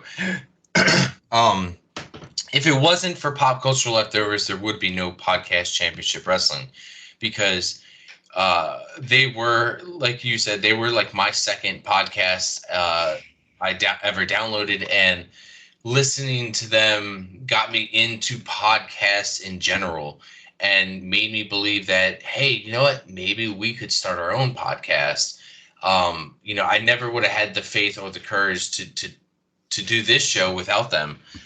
It was actually Jake who approached me about starting, the podcast. And even though Jake couldn't make it on anymore because he was so busy with Pop Culture Leftovers, and then he went off and did his own thing, we're still going. Not as much of a burn as Pop Culture Leftovers. They go every week. They have a new episode out, and it's as lengthy as ours, maybe 3 to 4 hours. And, for me, that's 3 to 4 hours a week I'm spending with Brian, I'm spending with Joe, I'm spending with Jake and the guests. And throughout the years, I've made so many friends, including Doyle and Dre. I mean, if it wasn't for Pop Culture Leftovers, I wouldn't have met you guys. And that's how I got on, I got on Seeing It Cast, and I've gotten on Dissecting this podcast. I got on other shows because of that. I met other friends, and I've hung out with other friends. I've gone to wrestling events because of this, all of this. It all comes together. It's nice to go on their Discord, and anytime a Marvel trailer drops or a new TV show comes out, I don't have, you don't always have that many friends in your phone or in your household or at work that you can go to and chat with about these kind of things. But you always know that on Pop Culture Leftovers Discord, there's always somebody on there who wants to talk about what you're into. You just got done watching an episode of Secret Invasion. You want to talk about it. Yeah, you can go on Twitter. You could talk about it. And you're not going to get the full in-depth conversation as you will if you went on to Pop Culture Leftovers Discord and get the in-depth conversation with people. And Brian would never skim through stuff like that. He would always take the time to talk about those kind of subjects, whether it's Star Wars, Marvel, DC. And the most importantly is he put the time aside to watch so much content. And whether it was good or bad, even the shittiest things, he would still watch and at least give us the benefit of the doubt of reviewing it. And just so much content I've seen over the years, and all the streaming networks I'm subscribed to would not be if it wasn't for PCL. So from the bottom of my heart, I thank you guys very, very much for being there every week, because if I'm having a shit week or I'm a little depressed, I can always go to Pop Culture Leftovers and put my mind elsewhere. And when you hear your friends are on it, that's what it's become more as. It's not the host is on. It's more than just a host. It's friends now. It's friends are on it, and now I've made so many friends throughout the years that every time they get a guest on, it's one of my friends now.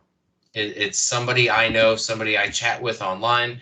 I've reached out even during the holidays and messaging a bunch of people, have a great holiday and stuff. And it's not just ordinary people. It's friends now, and from all over the world. I mean, we're not just talking about all over the country. We even have Pop Culture Leftover friends over, across the ocean, across the sea, across the pond, as we like to say. So they're all over the place. It's not just local. And now if I ever head out west, over in that area, I know people who live in those states that I would always be willing to hit up on my phone and DM them and be like, hey, listen, I'm going to be in your area. Would you want to catch a movie together? Because that would be fucking awesome. So, bottom of my heart, thank you very much, Pop Culture Leftovers. We appreciate it. Yeah, I would also certainly echo those sentiments. When I was a kid, one of my favorite shows, believe it or not, was Siskel and Ebert. Loved Siskel and Ebert because they would, review, 4, 5, 6 movies a week. And eventually I would figure out, if Roger didn't like something because of X, Y, and Z, that means I'm probably really gonna like it. You know, like they hated Dumb and Dumber. You know what I mean? I was like, well, even though they like, you know, even though they didn't like it, it means I probably will. And I found out about movies I never would have heard about otherwise. You know, and fast forward 25, 30 years, whatever. I think I probably found PCL from one of the big Marvel movies, I'm sure. But I stayed because just everything, you know. Oh, you see a commercial. Oh, that movie looks cool. Then you hear them talk about it, and you go, maybe it ain't so cool anymore, you know. But you know, you start to get to learn. Oh, if Brian liked it because of these reasons, I'll probably like it too. Or if Jake hated it because of this reason and this reason, I'll probably like it, you know, or whatever. And you know, when you spend that, you know, 3, 4, 5 hours a week with people, whether you know them or not, you feel like you know them. You know, I was only ever on one of the 100 shows, and I had a disastrous appearance. Believe it or not, due to technical issues. I know that's probably hard for you guys to understand coming from me. But you know, I always was like, oh, I would love to do that, but I would never want to watch, you know, 3 movies that I fucking hated. You know, it's just like God. You know, the hit for him. You know, Brian and Jake for years, and Joe, of course, for doing that week in and week out, and the guests even. You know, when you guys were on, I was like, how the fuck do you have time to do PCW with all? I can't imagine. It must be like a fucking part-time job trying to do that stuff. Yeah. So yeah, I mean, fuck. Kudos to them. Yeah, it'll be missed. Hopefully, maybe someday we'll get it back on some shape or form. I don't know. But Brian, if you're listening to this, now you got plenty of time to do a Dark Side of the Ring and/or heels thing with us. Oh yeah. I like it. Yeah. Yeah. So from everybody, yeah, I'm pretty sure everybody can name at least a movie or a show or something that they would have never watched or heard of if it wasn't for PCL. Multiple episodes. And how many things have I saved myself from wasting time on? Because like, I thought it looked cool, but they say it isn't or whatever. Like my girl will come, oh, did you see the commercial for such and such? And I'm like, they tossed it. PCL tossed it. Well, I'm pretty sure everybody has talked with somebody else about something, and the moment it's popped in your head where you almost called it a Tupperware, but had to catch yourself because they wouldn't have gotten it.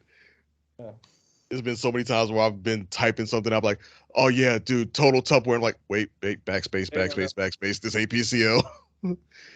Yeah, we all have those shared memories and things like that. Like I said, I can easily say off the top of my head, like, when an anime movie, Your Voice. I mean, not Your Voice. Is that what it's called? A Silent Voice. That's what it was called. Yeah. I would have never watched that. It wasn't in my wheelhouse, but Brian raved about it so much that I watched it because of him. What was the movie? The Afghanistan movie, the cartoon, but it was a documentary. Does anyone remember what I'm talking about? Fuck. Is it something recent? No, a couple years ago. They have over 460 something episodes, so we got a lot to go through. Yeah, I know. It got nominated for best documentary. It was the first animated movie to get nominated for best documentary. It was about shit. Well, at any rate, I would have never seen that if they hadn't raved and about it. So that for me is a standout. Like, let me try to Google it real quick. You guys vamp for me. Yeah, like I said, we've all got those things that we can directly attribute to PCL. And again, to your point, Wayne, about the rotating cast of guests that have been on that show. Yes. That are like, again, you feel that connection to them, that kindred to him. You know, before Joe became a host, anytime he was appearing on an episode, he's like, "Oh, Joe there? Oh, we got us a good one." Or somebody like Tristan, or Queen, or Paul Hart, or Queen Rebecca. Like, she's not Rebecca Daling. She's Queen Rebecca to all of us because how many episodes of what was it? Flea was the movie I was thinking about, by the way. Flea. Okay. But there was an episode of Pop Culture Leftovers with it was the Heroes and Noise guys were the guests. I remember one of the reviews was the Blockbuster documentary. But for whatever reason, that episode sticks out in my head as being I just laughed and laughed and laughed for 5 hours or whatever it was. I don't remember. It was probably like 2 years ago or whatever. Yeah. Episodes like that felt extra special too. When you got because I also listen to Heroes of Noise too. So when I got like a PCL and Heroes of Noise collab, I was like, oh shit. Yeah, right. And it always made me excited when they would do collabs. And my favorite thing about Brian and his method of podcasting is I listen to other podcasts as well, and the format of other podcasts are so strict and so tight and so under the microscope. But Brian's is so off the cuff with a lot of things, and not just that, it's like he doesn't he had very strict rules, like no religion and politics, right? But other than that, it was like everything else was fair game. Everything. Like they could be talking about things that look like vaginas for like a half hour. Like Brian never censored himself, and he just did what he's just himself. And that's what I thought about that with this podcast. I was like, nobody has to sit here and fucking censor us. I always click that explicit button before I hit publish because we just do whatever the fuck we want on our show. And if our fans like it, they stick around. If they don't, find another fucking podcast. But and Brian was under the same mentality, like if you don't like it, fucking tough shit. And he still has a lot of followers. I mean, because Brian was just being himself, and that's what was always great about that podcast. He didn't have somebody hovering over him telling him what he could and could not say. So I always liked and respected that.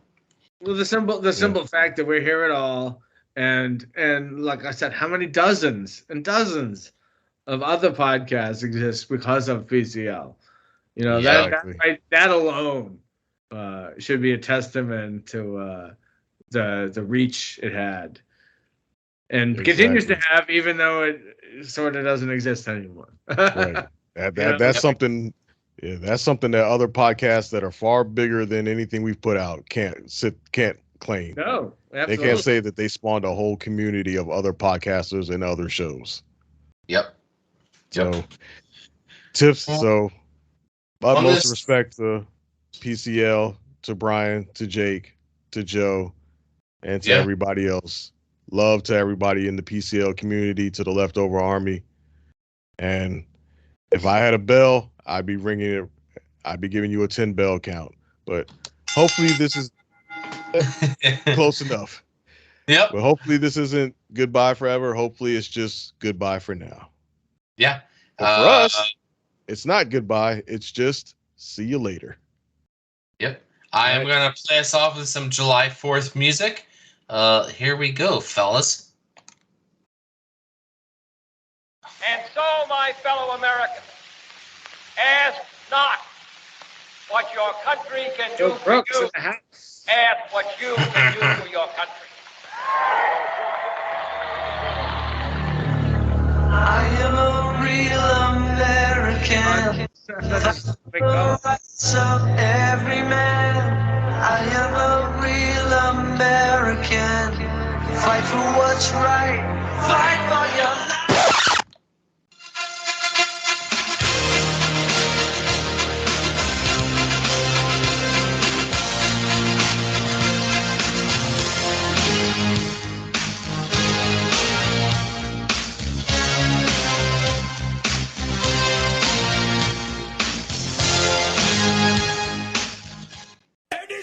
is John Cena! Give me what I want. Give me what I want!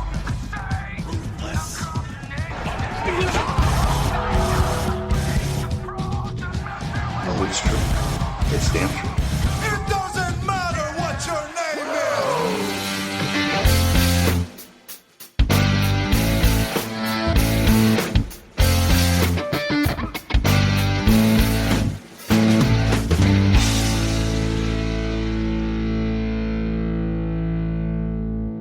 Oh yeah? Well, screw you guys. I'm going home.